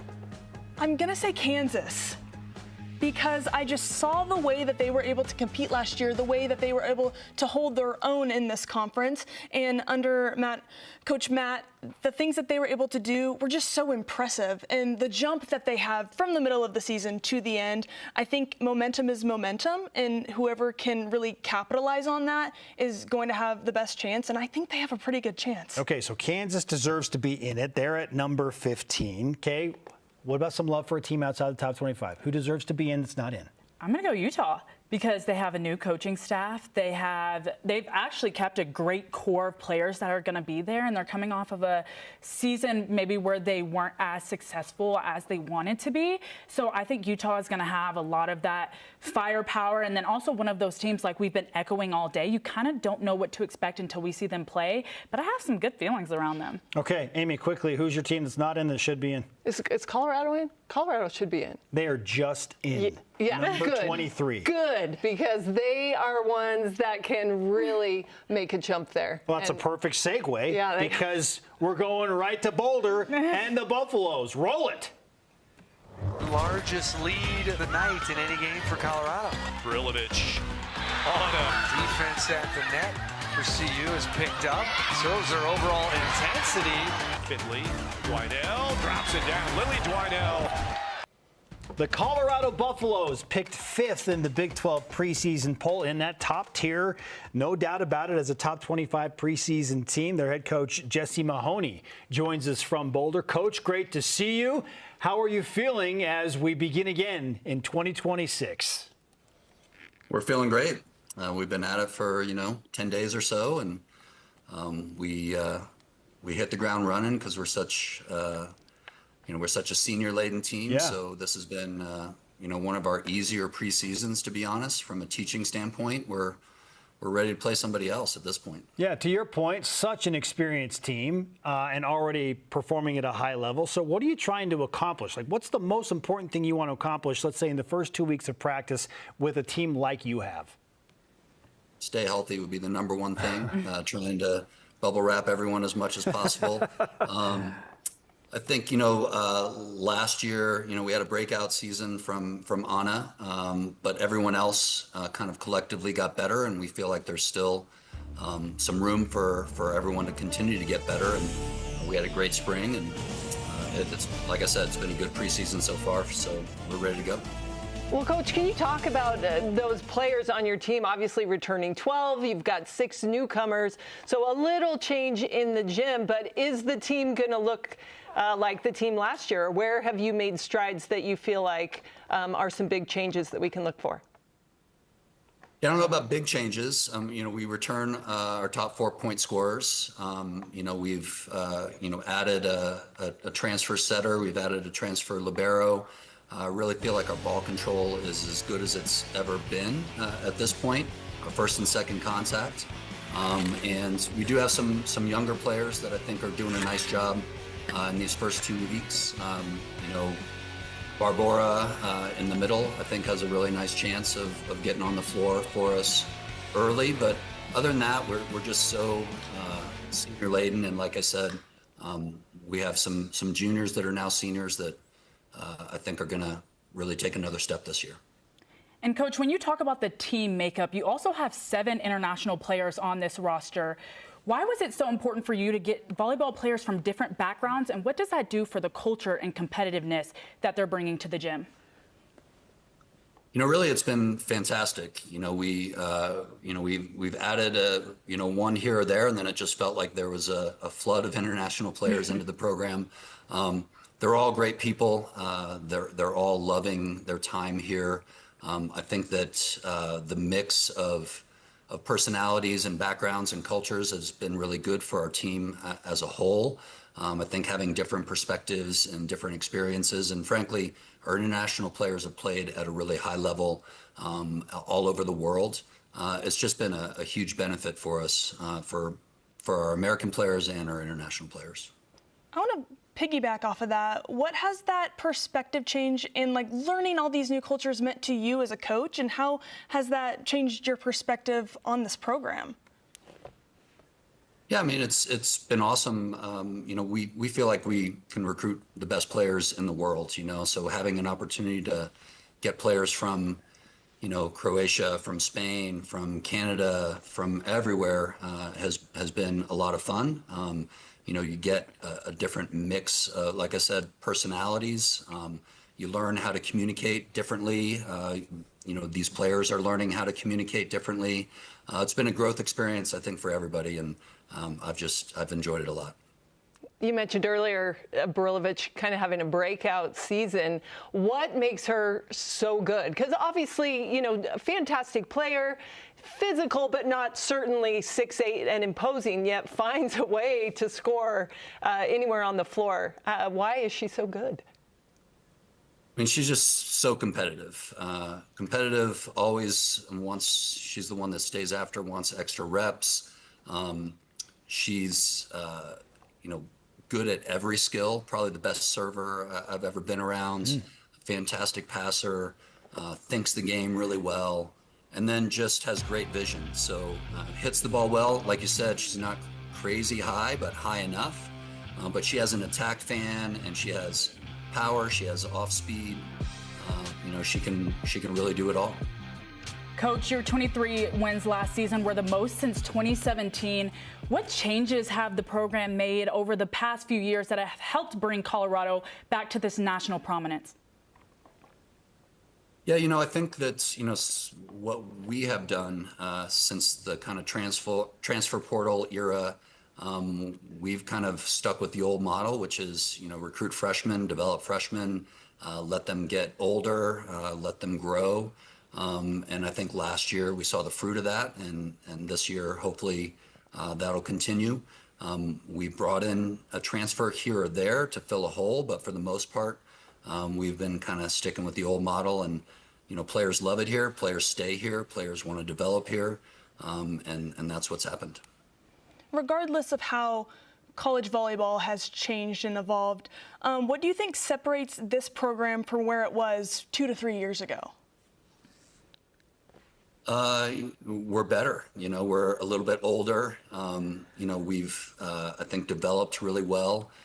Our coaching staff has been here together this is our 11th season.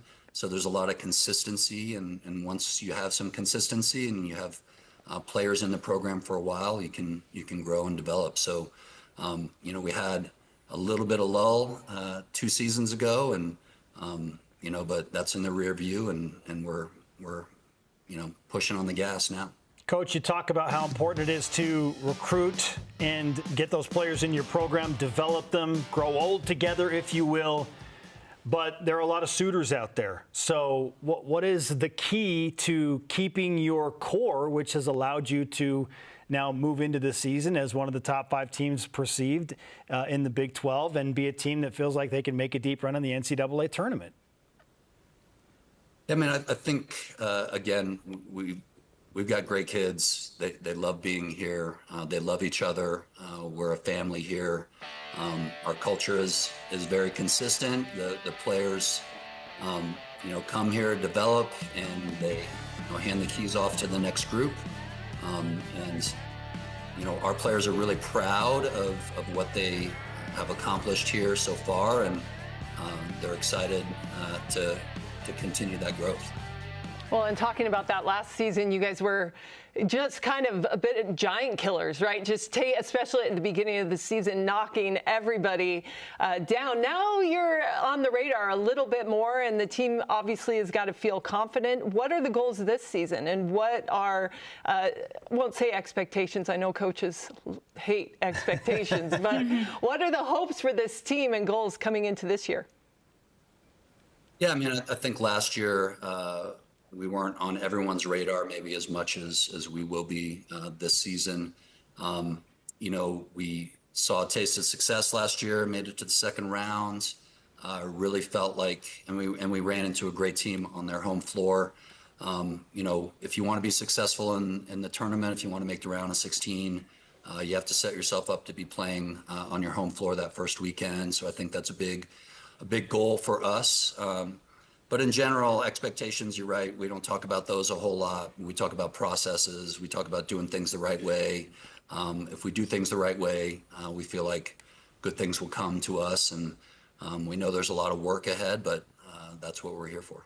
Coach, thanks for taking some time with us today to give us some insight into a fantastic, budding, great program that you have going to Colorado. And I hope that bubble wrap is ample in Boulder. Go find it. Let's keep those players healthy. Appreciate it. Thanks. All right. Jesse Mahoney, head coach of the Buffaloes here on the Big 12 opening set. What's the most impressive part of what you have seen from Colorado, even going back to last year to where they sit today as the number 5 team going into the season in the preseason poll? Well, and I think you talk about this team that's on the rise. This is a special year for them because it's their 40th year as a program. So it's a program that's been around for a long time, but like you mentioned, just really finding its footing in a very tough conference. Being successful in the Big 12 is tough, and if Colorado can do it year after year, then they just continue, I think, to raise their stake. I like Coach Mahoney saying the goal is to play at home those first and second rounds. Yeah. You get a home match, that changes things. So that's a fantastic goal, and I think very achievable for this Buffalo team. Just to clarify, you want to do that, you got to be a top 16 team. Yeah. Not easy, but a great goal to shoot for. 2 of the players who are shooting for that goal to host another game and be there with a chance to get to the Sweet 16 are Lily Dwinell and Sydney Jordan of the Colorado Buffaloes. Good to see both of you.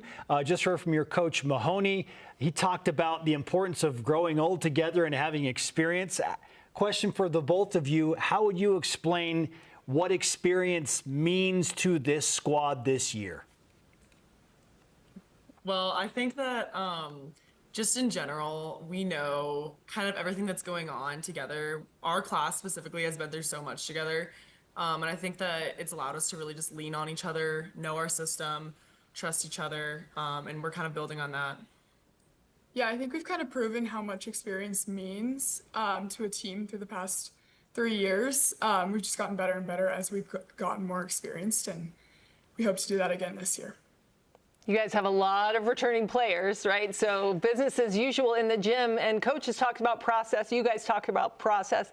Can you explain to us what CU volleyball is? What does it look like? And what are you, in the new players that you're bringing in, kind of showing them and what it takes?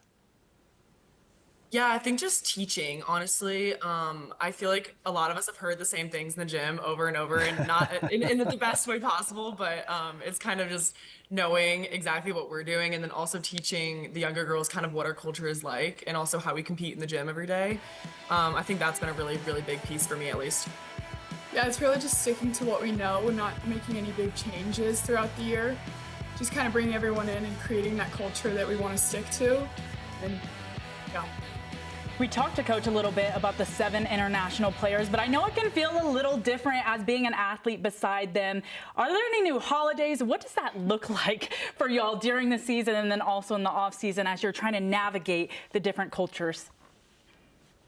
Honestly, I love hearing about all their different cultures and experiences. I think they're all so cool, and they're also like some of the nicest people I think we've ever had on the team, honestly.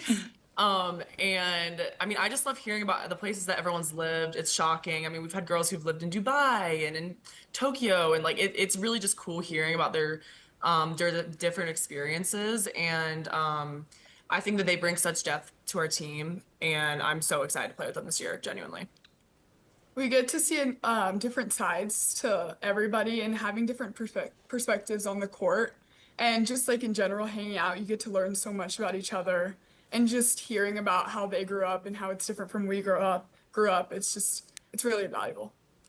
You both are seniors. How has your roles changed within this program, and how different are your leadership styles from each other? I think I'm definitely very vocal. Like Lily is.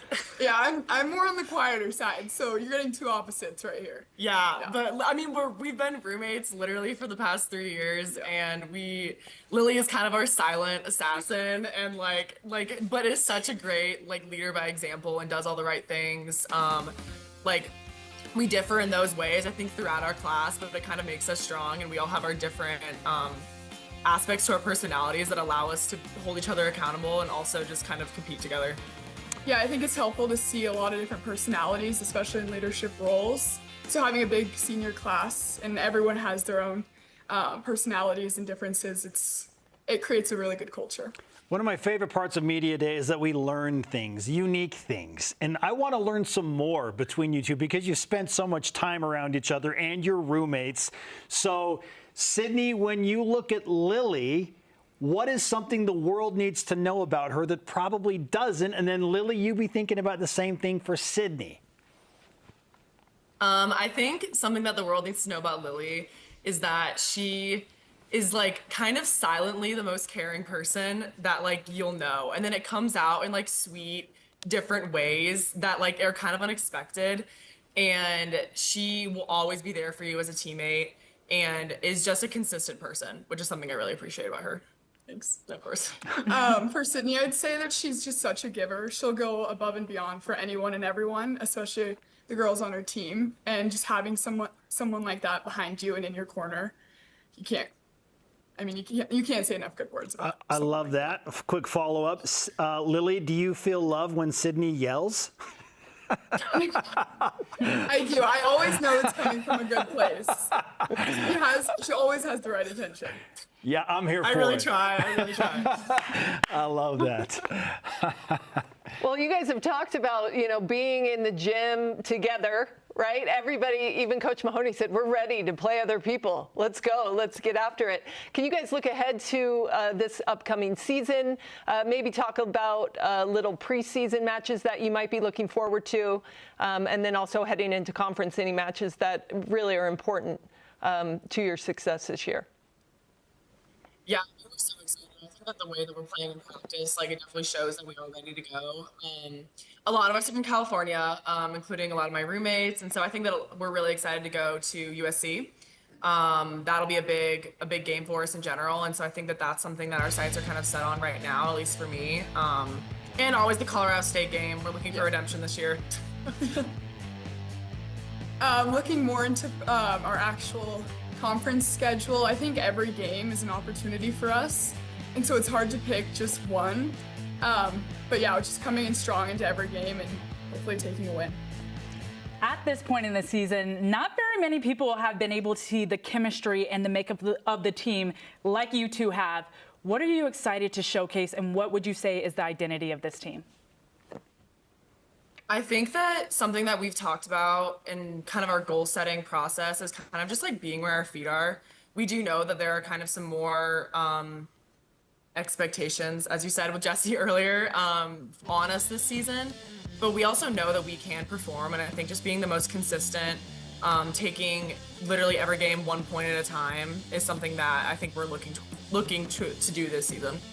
Yeah, we kind of had a breakout season last year, so we just want to make sure we're not looking ahead too far and getting ahead of ourselves, and just really focusing on each day at a time and taking every game one at a time. With that breakout season, what has this team done differently this spring to put you in a position to get you right back there this year? I think just kind of remembering who we are. We know that we have a great opportunity ahead of us, so just really taking advantage of all the training sessions we had in the spring and not getting complacent.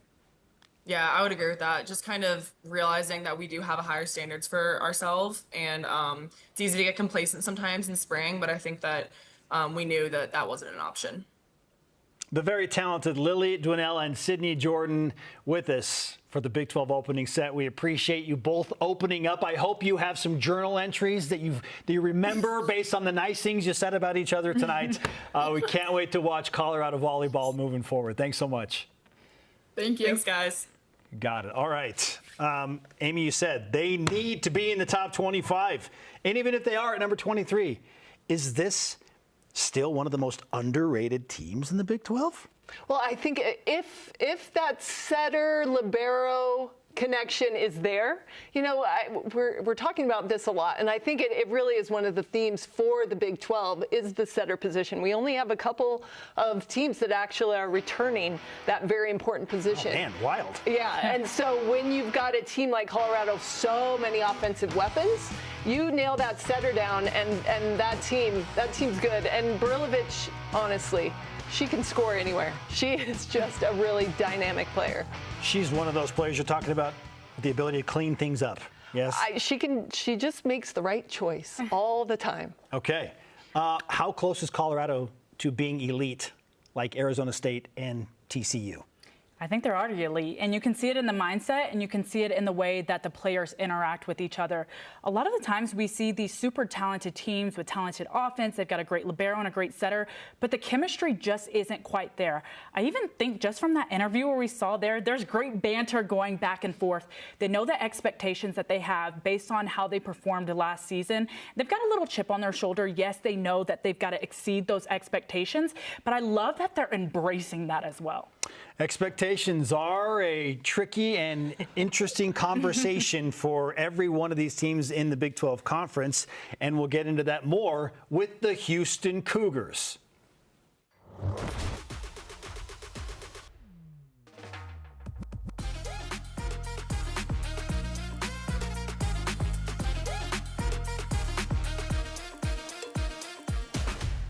The head coach of Houston women's volleyball, David Rear, is now joining us as we continue our media days and the Big 12 opening set. Coach, great to see you. We appreciate you cutting out a portion of your day to join us here and talk about your version of Cougar volleyball in 2026. Picked 14th, but again, the conference is loaded.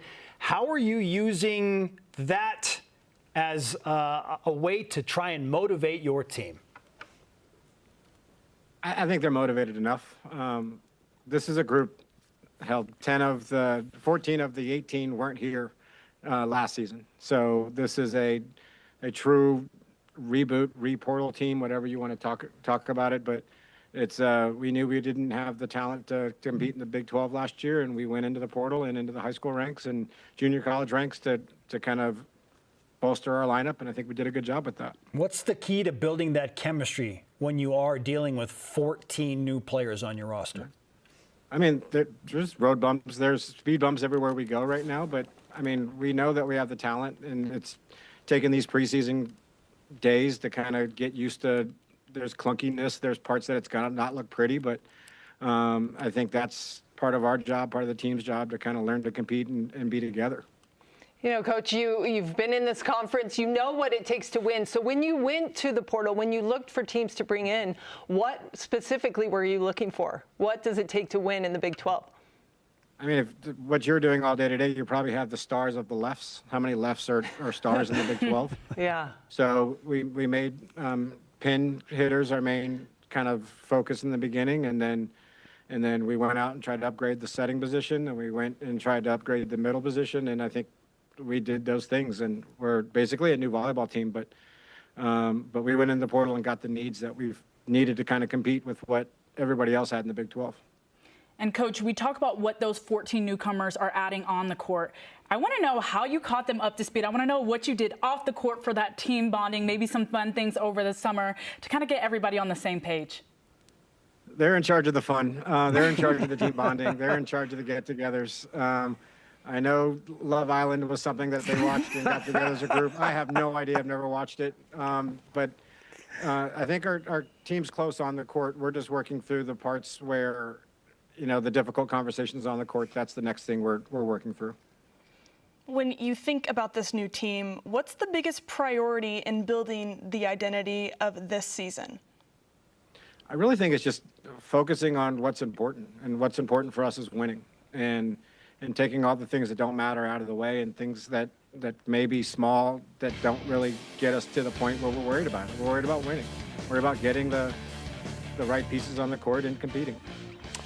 Coach, I wasn't anticipating at any point during this media day a Love Island reference, but I want you to know you've made this program better because you brought that here. You brought the proper vibe and energy. When you look at your current roster and the construct, what do you feel like you know about this team? When there is so much unknown, what do you feel like you know? I know we've got the players that can compete. I know we've got the kids that want to go into the fight, that aren't afraid of the fight, that we know we have the arm talent that we were lacking last year. I know we've got leadership. We just got to put it in the right direction. I love the team that we have right now. And as you look at kind of the offense you're wanting to develop, do you look at the players you have and then let it evolve, or do you kind of know what you'd like to see and then you work it around there? And if so, what does that offense look like? Yeah, we waited we got the majority of our transfer portal kids in December, and we spent all spring just letting them play a little bit more than just trying to put in a system, and letting them see what they wanted to do and what they could do, and then how that could work into the Big 12 and the way the Big 12 competition is. And you guys go through it and talk to all the people today, but it's trying to let them use their talents to their natural abilities and feel comfortable instead of trying to squeeze them in a box. And Coach, you're headed to the Bahamas in the NCAA's first preseason international tournament. I know you just referenced Love Island. How excited are you for you and your team to hit the beach? No, I think it's great to be invited to one of the fun tournaments that are happening. Who doesn't want to go play in the Bahamas? Who doesn't want to have that chance? I'm sure if you guys got an invite to come along with any team or as someone on mic, that you'd have that desire to be there. So I think it's a great way to team to get together still in the preseason. The opponents are great, and it's something just that we get to kind of spend some time together, play volleyball, compete, but then have a little vacation at the side.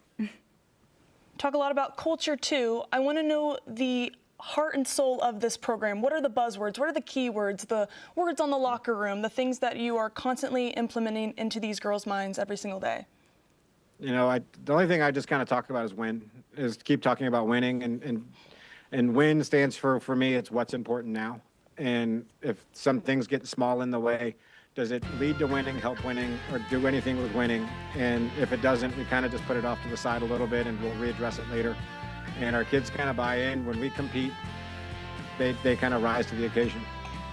I don't know how specific you are with your goals at this point, but what do you feel like you're willing to say, okay, this is a clear goal for us, other than just winning matches?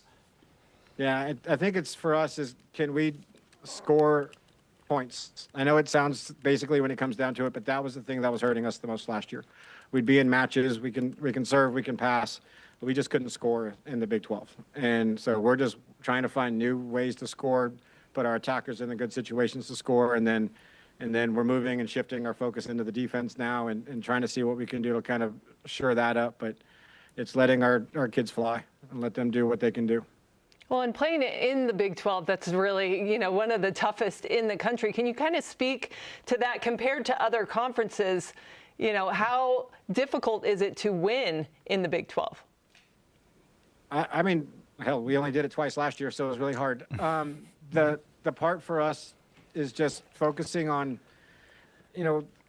taking care of our side of the net and taking care of the ball when it's on our side of the net. I mean, the arm talent that the Big 12 has, I mean, you just said Colorado on just the two lefts that they brought in through last year in the middle play, but, you've got to keep up with them. And everybody that you'll talk to today or in tomorrow, there's a left that can do something outstanding. And it's not just one sometimes, it's two and a middle and an oppo. And, it's just, how can we bring our talent to the table? And I think that's one thing that we do have is we can score right now.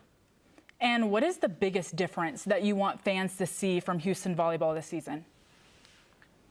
They're going to compete. Our kids really, really get after it. Our kids really love playing with each other when they get on a roll.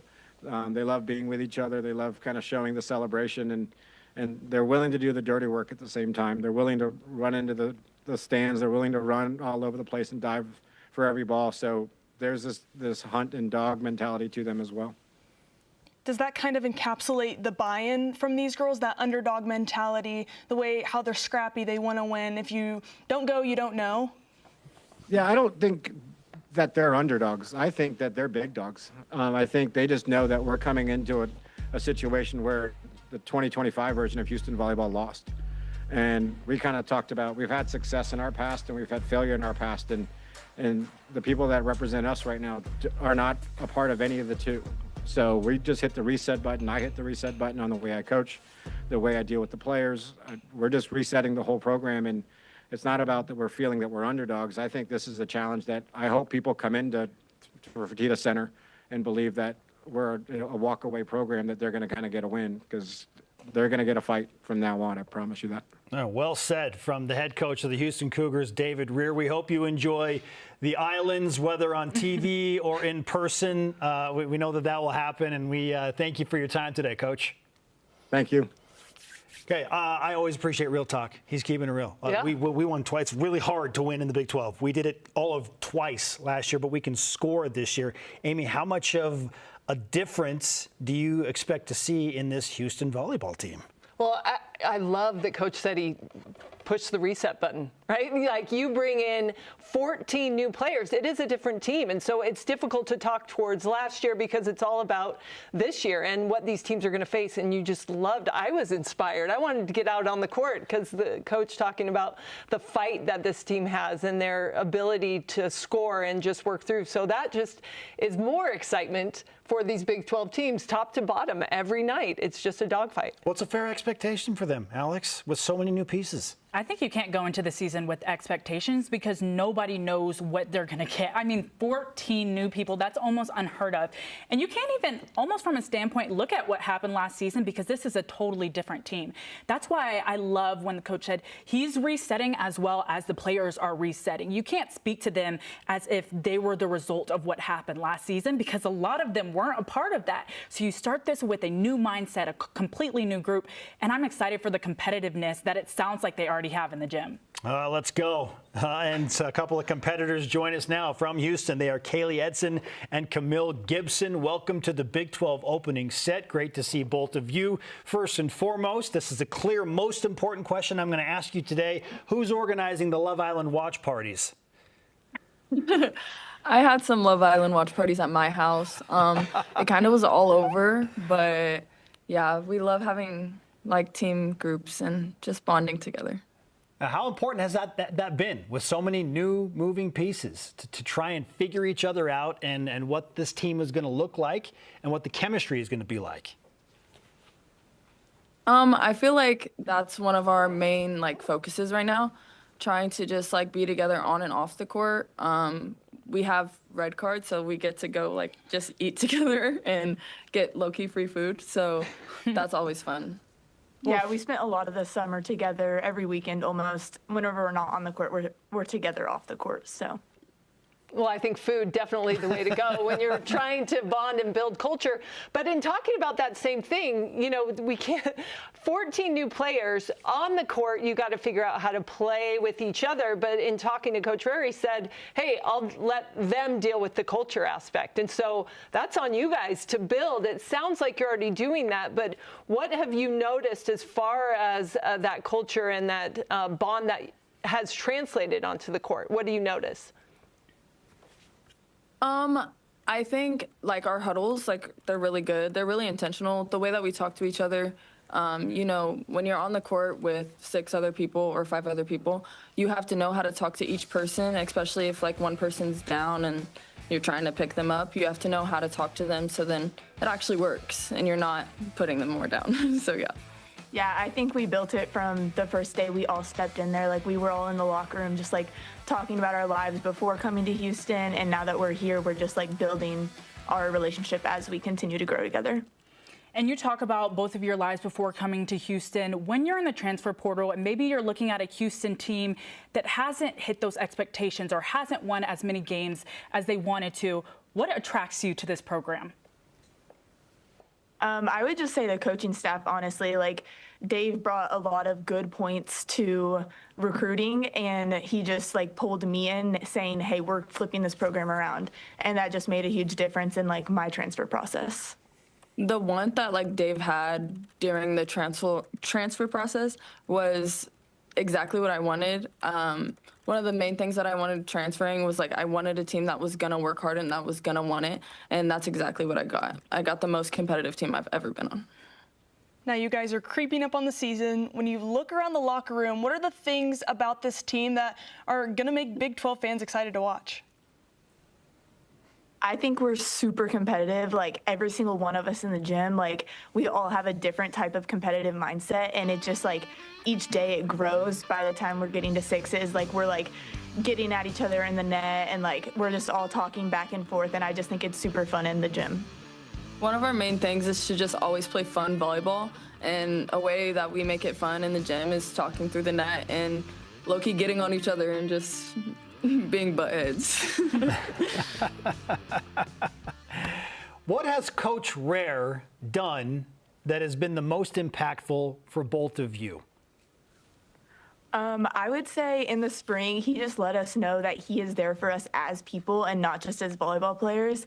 And like he worked every single day to build that relationship, not on the court, but off the court also.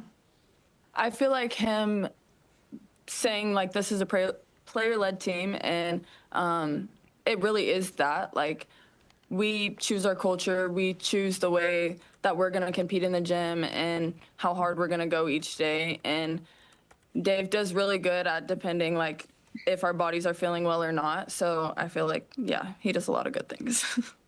You guys have a lot of new people that you've gotten to know. Now, in the gym, in practice, you have teammates that drive you crazy in practice because they're so good at something in particular that you're so excited that you actually get to play with them on your side, right, come to the matches. So who is that for you guys? Who in the gym just drives you crazy because they're so good, and what do they do? I would say Sydney. She jumps so high. She just goes OT over all of us all the time. Like there's just no stopping that girl. Like she's insane. Literally. And when we're looking at the schedule, I think one that pops out, talk to Coach about it, going to the Bahamas. Now, I know as a player, when we had those Hawaii games and stuff like that, me and my teammates were kind of talking about, hey, this is what we're going to do while we're there. Is there any of that going on, or is there any off-the-court stuff that y'all are excited about? The water slides. The water slides look so fun. All of the coaches, like in the video, like going down the water slides, it just looks so fun. Yeah, I think we're all just excited for the beach and the water slides and just getting to get to know each other more as a team. Which coach are you most excited for them to go down a water slide? Probably our GA Simone. That's a good one. Yeah, I would say Simone too. Dylan would be a good one too. The Houston Cougars with us as we continue our Big 12 conference preview. Good to see both of you smile and enjoying this because this is a unique challenge for you. But how do both of you look at this number 14 out of 15 teams in Big 12 conference preseason designation and use it as motivation? Because everyone's different in that arena. Me personally, I don't care what the ranking says. I think we're way better than that. We aren't the team that was here last year. Obviously, we have 14 new people, and I think we're going to change the game of the Big 12. Yeah, and I think Dave put it perfectly. Like, we don't see ourselves as the underdog. We're a completely new team. Maybe the team last year would have seen themselves as underdogs, but we're completely new, and we're going to bring a different type of game to the Big 12. Well, I like that Coach talked about the win mentality. You know, anything else that he's really kind of talked about with this team that you've bought into as players as something of a mantra heading forward into this season? I would say just winning and also just like being there for each other as people and like learning how to talk to each other on the court so that we can understand each other better. Just like the bond of all of us, I feel like him making it like player-led, it's player-led, it's player-led. It creates this bond that like it's the team and the coaches. Yes, we are all one family, but like we have our sisterhood and then we have our parents to go tell the things to. So yeah, I feel like the way that we split it up, it's pretty good. Kaylee Edson and Camille Gibson on the opening set.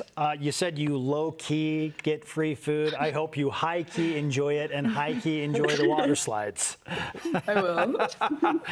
Thanks to both of you for joining us.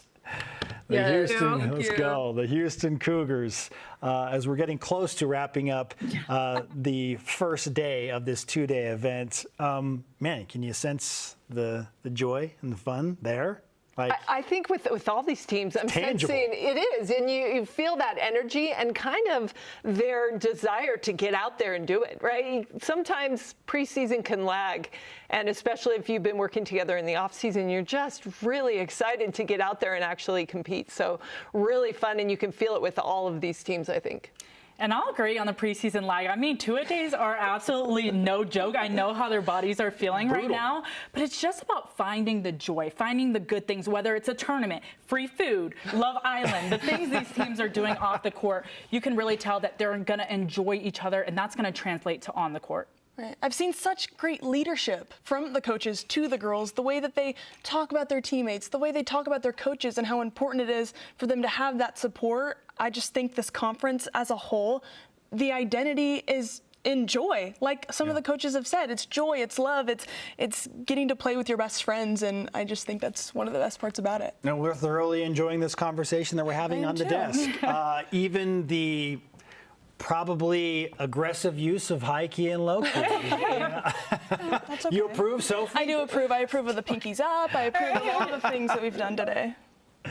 Oh, outstanding. Okay, we turn our attention now, and we're going to talk a little bit about this team before we hear from their head coach, Sharita Stubbs, but the Arizona Wildcats, they are picked 10th out of 16. Ahead of Kansas State and Cincinnati. Why do you think Arizona got the nod above a couple of other teams that are very much could be in the NCAA tournament mix? Because they're good. Arizona is a very, very good team, and we talked a lot about physical players, and this is just a team that gets after it, and they can beat anyone at any time. They showed that last season. They've got a lot of really strong returners as well, but I think when you play an Arizona team, you've got to bring all the energy because they are very good. Well, we're going to bring some energy right now and get a good look at Arizona with our highlight reel, and then get into the Wildcats. First point goes to the Cats. That swing just inside the strike. Line to back corner. The answer, Renee Jones. And Tucker. It could be a law firm. Instead, it's a kid that gets it done. Pull off the sweep. One player on this Arizona team showed up on the Big 12 volleyball preseason squad. We will hear from her in just a little bit, Carly Cisneros, but not before we hear from the head coach of the Wildcats. Again, picked 10th in the preseason poll. We welcome Sharita Stubbs. Coach, great to have you on the Big 12 opening set. Thank you. I'm excited to be here. How would you explain life in the Big 12 and playing in a conference that is, I mean, we're splitting hairs between teams. It is so competitive, and I believe it has the most parity of any of the major conferences in America. I think it's exciting. I like to see that the conference has represented itself well by what we did last year, and we're looking forward to continuing that. And, you know, the numbers mean something, but it really doesn't mean anything. It's what stands at the very end is going to be most important. Rita, you guys had a fantastic season last year, losing to Stanford in the second round, and then you scheduled a tough preseason coming in. What were your expectations or hopes for this team, and what did you want to see in your preseason matches? You know, we learned after that second season that we got to play the best teams in the nation, and in order to be considered the best and get that invite at the very end, we like to break it up into being invited to set 5. We have to play good competition, and we've learned that we also got to play them on the road. So we're going to go out there and we're going to compete. Coach, when we spoke to you at the beginning of last season, it's very different than this season. In 2024, you made the NIVC tournament. You said that simply wasn't enough. Now, last year, you made the NCAA tournament. What would you say is the next big major goal for this program?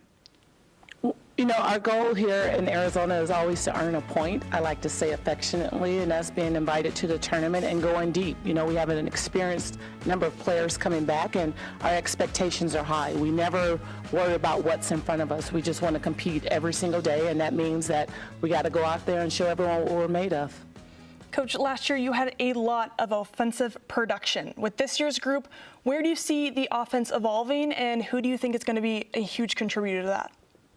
You know, Jordan Wilson carried a large load for us last year, and then Carly was next on the list in terms of the number of swings. What I like about this group is we're more mature than we were last year, which means we have the ability to spread the ball around. We have the ability to say we can play on the right side, left side, as well as the middle, and that's how you become a well-balanced team and be able to compete at the highest level. What does Carly Cisneros mean to this team from a leadership standpoint? Carly's the catalyst of this program. Everything kind of runs through her. She holds all the pieces together, and you know, she's not the person that's going to ever do cartwheels across the gym and say, "Oh, look at me." She's just going to quietly do her job, and she's ready for the load that she's going to expect to carry this year. And when she came in early as out of high school, I couldn't get off the floor right away, so I knew that she was someone that was very important to our program and our success. Out of sheer curiosity, because you used the word, would you be upset at any point if she did an actual cartwheel and celebrated a big play? I might have to do one right behind her if she did it. Okay, just wanted to clear that up. Amy, take Challenge it away. on, Carly. I was going to say, I think you'd be very, very good at that. Talking about this kind of off season and how your team has grown, you do have a lot of returners, but who has made the biggest jump in growth, or who's been really impressive to you in off season, also this preseason coming up? There's been a couple players. You know, we have some key transfers coming in, and you don't necessarily know what they bring to the table till they actually get in a gym. But I like what Destiny is bringing to the table in terms of the experience on the outside for us. But I've been really impressed with Brenna Gender. You'll get a chance to hear from her in a little bit. Just her range that she's been able to grow and increase as a defender. I think that that's something that is a goal of hers, and it's definitely a goal of ours. And we didn't necessarily tell her that, but she understands the game very well, so that's exciting to see, as well as what Journey Tucker is going to be able to do in the middle. Coach, you also have 2 new assistants joining the staff this season. What does each one of them bring to that staff that you're excited to see come to fruition during the season? It was always my goal to have, you know, a position coach for every position on the team. I think that's really important, kind of stealing that philosophy from football. It takes a lot of pressure off of just one coach to have to mandate the relationship and the skills for everyone. All of my staff has a desire to be a head coach, which means they're going to bring their best to the table every single time. But by adding Amo and Brenna, I'm adding winners, champions, which is what my whole goal was when we first started our recruiting process. I wanted players who knew how to win. And it's not to say, you know, the players that didn't win aren't good. I'm not saying that at all. But there's a certain level of experience and comfort that comes from being in a situation where you know how to win and you know what's necessary, and they both come with a lot of street credit, so immediately the players tend to listen a lot more. Coach, you played at Arizona, spent so many years on the coaching staff, and now entering your 4th season as a head coach. What does it mean to you personally to see this program continue to grow? You know what? It's so funny. They give me a hard time for being old, but I tell them I'm still in the record books, and so until they get in there, they can't really talk about me anymore. But it's really nice knowing where I came from and what level of volleyball I had when I first came in. So I feel like I can appeal to different people for different reasons to say that anything's possible if you work hard and you just dedicate yourself to it. But I bleed red and blue. Here are my red glasses, got blue on. You know, it's just who I am, and I like to enjoy it and have fun, and those are the type of people that I want around me, because that's what Arizona's about. You know, we may not razzle and dazzle you in certain areas, but we're going to sneak up behind you and, you know, better look out. We are experiencing the Stubbs swagger, if you will, across many fronts, and I love it. I am here for it, Coach. For those that aren't aware, we've talked about rivalry week and how that's going to be such a unique dynamic where every team in the conference is going to play their rival within a 3-day period. It's one of the new implementations by Brett Yormark and the conference. And how do you feel about rivalry week in general? And then for those who don't know, how would you explain Arizona State, Arizona?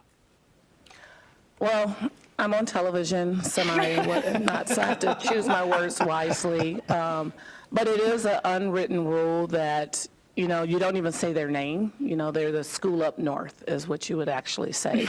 And it is your goal, your mission to be able to compete with them. We haven't, since I've been head coach, we haven't beat them, and that's something that I'm really working hard to put us in a position to do that. I think that they're doing a phenomenal job, so you have to get credit where credit is due.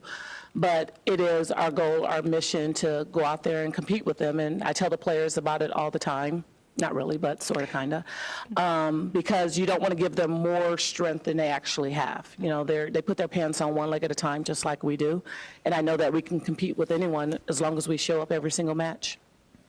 Well, Coach, you've talked about the type of players that you like to recruit, but in talking to those players, they all mentioned just how well you as a coach treat them and the culture that you have created. What's important to you in that relationship with players and with Arizona volleyball and what it means to play there? Everything for me, after my first go-around and I was really bad as a head coach, I said I would never want to be that person again. I wanted to be someone that the players knew that I would put my foot down, but I could also go laugh and crack a joke in a heartbeat because I am somewhat funny. And I want them to just be relaxed and be their natural self and, bring whatever your best skill is to the table every single time. And I know that doesn't work for everyone, and that's okay. I like to say I like people to be in my circle, and if you don't want to be in it, it's okay. We'll say hi from a distance. But it's for the players to be comfortable. That's for the staff to be comfortable. Everyone that's around us, you always know what we're going to get from me because I want to be as transparent as possible. And so we have this thing where they'll say, well, I heard. I was like, well, who told you that? Because if I didn't tell you, it's not true. So I just make sure that we're always upfront and honest, and I learned to be vulnerable. I didn't used to be this way. Coach Stubbs, we have thoroughly enjoyed this conversation, and we look forward to the rivalry between you and the team up north, as well as the rest of your schedule. And certainly look forward to talking to a couple of your players here in a few moments. But for the time being, we'll excuse you, and thank you once again. Thank you very much. Sarita Stubbs, I'm telling you, Stubbs swagger, okay? So she's got it, right? Yeah, it is infectious. This is a team that she already talked about the importance of Carly Cisneros, but where do you feel like they can help Carly out, Amy, like to make this life easier on her? Well, she's a very well-rounded, good player. She's one of the best servers in the country and has this devastating serve. And so Carly, just in general, that all-around player, but with so many others building that up. You've got new liberos coming in, right? A lot of different ball control. I think it just makes Arizona a more well-rounded team. So it's really tough to go in and focus in on one person. How do they lighten the load? I think the libero position, you need to get a better pass so to take off the load from the outside. But one thing I also love as a viewer, as a player, is that split from pin to pin. She needs an opposite that can come in and can also take some out-of-system balls to make sure that they can swing at them just to create that split in the middle as well. She's not going to have as many hands on her if a middle blocker has to go from side to side rather than being able to go ahead and dedicate. All right, as promised, the dynamic duo of Arizona Wildcats, Carly Cisneros and Brenna Ginder, are joining us now. Good to see both of you. Not sure if you heard it earlier, but Carly, question for you. Are you ready to do a cartwheel, let's say after a nice ace, and celebrate with your coach? As long as I stretch first, I'll be fine. Okay, proper stretching, always critical. Okay, Amy, not sure where you want to go with a follow-up there because they answered the cartwheel question, so I'm good. Well, I love kind of getting both of you there because I wanted to talk. I know, Carly, offensively, you've been amazing, but that serve of yours is just the stuff of legend. And if you got Grinder there, she gets the brunt of it in practice, right? So can you talk a little bit about what it takes to develop that entire game and specifically your serve? What are the elements of a good serve? How do you do it? Honestly, the coaching staff right now has been a big part of my serving success, and it's just been, honestly, serving against passers like Brenna. You know, she's very hard to ace, so wanting to do that in practice makes me more competitive and makes me want to increase my serve to that. And when I compete against other teams, it honestly brings the best out of me because I get to practice with great passers like Brenna in the gym every day. And Brenna, why is that such a tough serve? What is about it?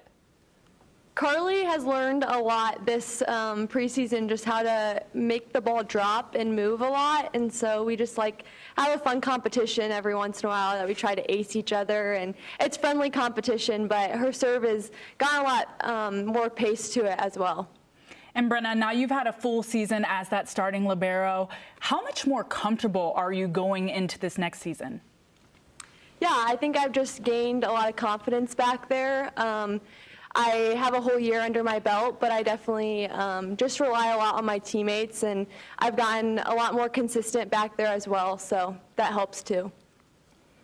I want to know about your guys' relationship with Coach Stubbs. What's it like having someone who has had all of these accolades at Arizona, but also she can be your friend, you can laugh with her, you can talk to her about anything?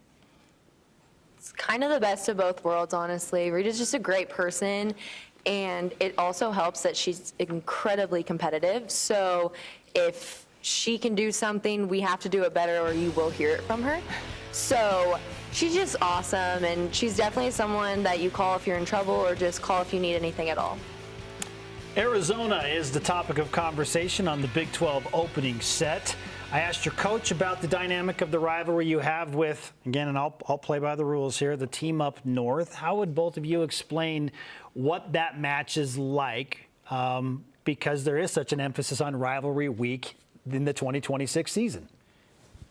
Yeah, I think going to play the team up north is always a big game for us. I think we've been here for the past 2 years and haven't quite got the win. So I think that's been definitely a goal of ours, is just to go up there and compete, and especially when they come to our home court, is just win that game.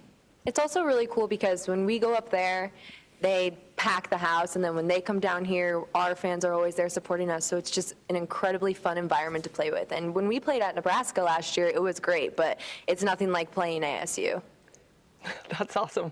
Yeah, that's fantastic. And as you guys are in the gym with each other, what are you excited about that everyone gets to see with Arizona volleyball this year? How have you changed from last season, and what does this team bring as far as identity? I think us being veterans now, the culture is just incredible. I mean, all of us get along so well, and that just impacts the play on the court so much, and the chemistry is just there, and I think we're really going to thrive this year. Yeah, we have a lot of experience on our team. We have a lot of new faces, but we also have a lot of experience in every position. So this is the first year that it really could be anybody on the court doing their job. We talk about the addition of Rivalry Week, but I also want to know, what do y'all think about the addition of the in-season challenge, where now you have an opportunity to fight for a trophy between these weeks where you're going to be trying to get the best record in the Big 12?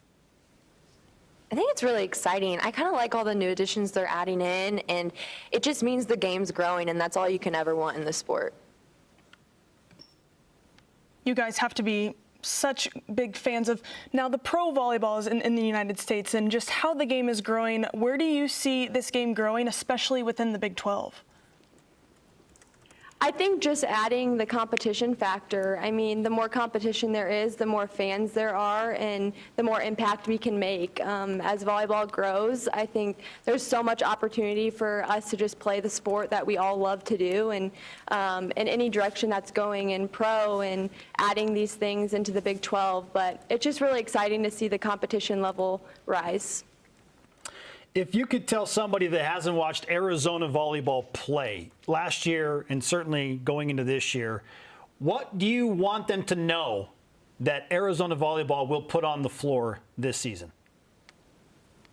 Effort. We're never going to let a ball drop without a body going after it. That's just something we pride ourselves in here. And Rita being our coach, she doesn't let that happen in the practice gym, so it definitely won't happen on the court. And if you come to an Arizona volleyball match, you should expect our best, because that's what you're going to get.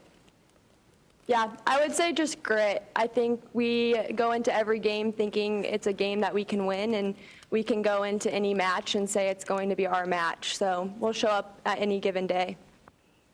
Well, I'm looking ahead to a very tough preseason and then heading into a very tough conference season. Any one of these matches that you're excited to play and that you've been looking forward to?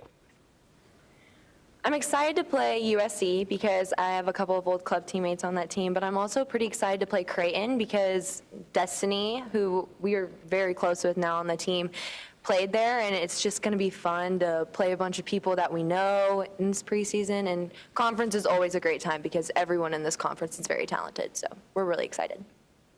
And making the NCAAs last season, obviously, that was a huge milestone for the program. What do you think the team needs to build off of to keep that momentum? I think just having the mindset that we belong in the tournament and we belong and we go to the second round and we can compete with any team that's there. And we've been there, so just having the confidence to know that each game is the game that we can win and we can make it further than we did last year. You girls hit on the competition between you two. Can you try to walk me through a normal practice, kind of the competition, the camaraderie within practice? Yeah, we always play a little bit at the end, always. But the serve-receive competition me and Brenna have, considering we've been in the passing lineup the past 2 years, we are always partners when it comes to that because we just, honestly, we like acing each other. And if not that, we like challenging the other. And it's really fun. It is fun. I think Carly and I are friends on and off the court, and it makes being on the court with her fun because we can goof off and also compete at the same time. Yeah. What is it like to navigate a Big 12 schedule with the conference that is so closely competitive? I think it's challenging, but it's seriously just taking one game at a time. You can't really say one team is going to be easier than the other because anybody can win on a given day, and we saw that last season. So we just focus on one match at a time and one scouting report at a time, and then we see what's next. It doesn't help that the Big 12 is just so spread out, but it's also awesome because you get to travel to all these different places, all these different schools, and there's no excuses. So on the road or at home, there's no advantage or disadvantage. We're just going to play. Well, I think interesting talking about that brutal, conference season. You guys have been around. You know what it takes. What do you do specifically to make sure not only are you physically ready, right, but your body and your mental game that it can survive even through end of October? I think that's when our chemistry comes into play. As long as we just keep building up this team and keep playing together, I think we can make it through the season no problem. And especially on the road, that's when you make memories with the girls around you. And I think it does nothing but just help us throughout the season. We thank you once again to the both of you down there at the University of Arizona for joining us and giving us some insight into the Wildcats. We wish you many cartwheels and other celebrations after big service or otherwise. But thanks for the time to both of you. Thank you so much. Okay, we have closed out just about day one of this two-day melee of volleyball. 7 teams today, 8 tomorrow. But through day one, a question for all of you here on the desk. What has stood out to you about these 7 squads as we essentially get your final thoughts? Sophie, we'll start with you. I just think the joy, like it's infectious. Like you feel it. You feel these girls' passion. You feel how much they care about their schools. They care about their teammates. They care about their coaches. So I think just their growth within the offseason and how excited they are to get back on the court, I'm just as excited as they are. I think for me, it's the identity of the Big 12. A lot of these coaches and a lot of these players know that the Big 12 has a great makeup of outside hitters. I think everybody and all the coaches, all these teams who are bringing in transfers are trying to find that secret sauce of another secret weapon they can kind of have come in to help neutralize those outside hitters, whether if it's on the opposite team or just take the load out of the ones that they have that are just gauntlets. Yeah, I like that as well. I got the idea that the players and the coaches are locked in. You would think it would be exhausting after a couple hours of talking to everyone, but kind of like you guys, you're empowered and energized. I think you can feel what these teams, they've been prepping for a really long time, and they're excited to get after it, and they definitely have confidence. Despite being in the Big 12, which is a brutal, brutal conference, I think all of them have figured out what they need to do to win, and they're looking to be at the top. No nights off. Legitimately Yeah. in this sport, in this conference. Okay, well done by all of you. If you'd be so kind to join us again tomorrow, I'd very much love that. Okay, let's keep it rolling. Our thanks to each and every one of you as well for joining us on a loaded day one of this two-day Big 12 opening set as we push toward a highly anticipated 2026 college volleyball season. A friendly reminder, tomorrow, 2 Eastern, 1 Central. We will continue our extensive coverage with 8 more teams, including Kansas, Baylor, UCF, BYU, Texas Tech, West Virginia, Arizona State, and Utah. For Amy Gant, Alex Jean Glover, and Sophie Smith, and every member of our outstanding crew, I am Spencer Linton. We will see all of you right back here tomorrow.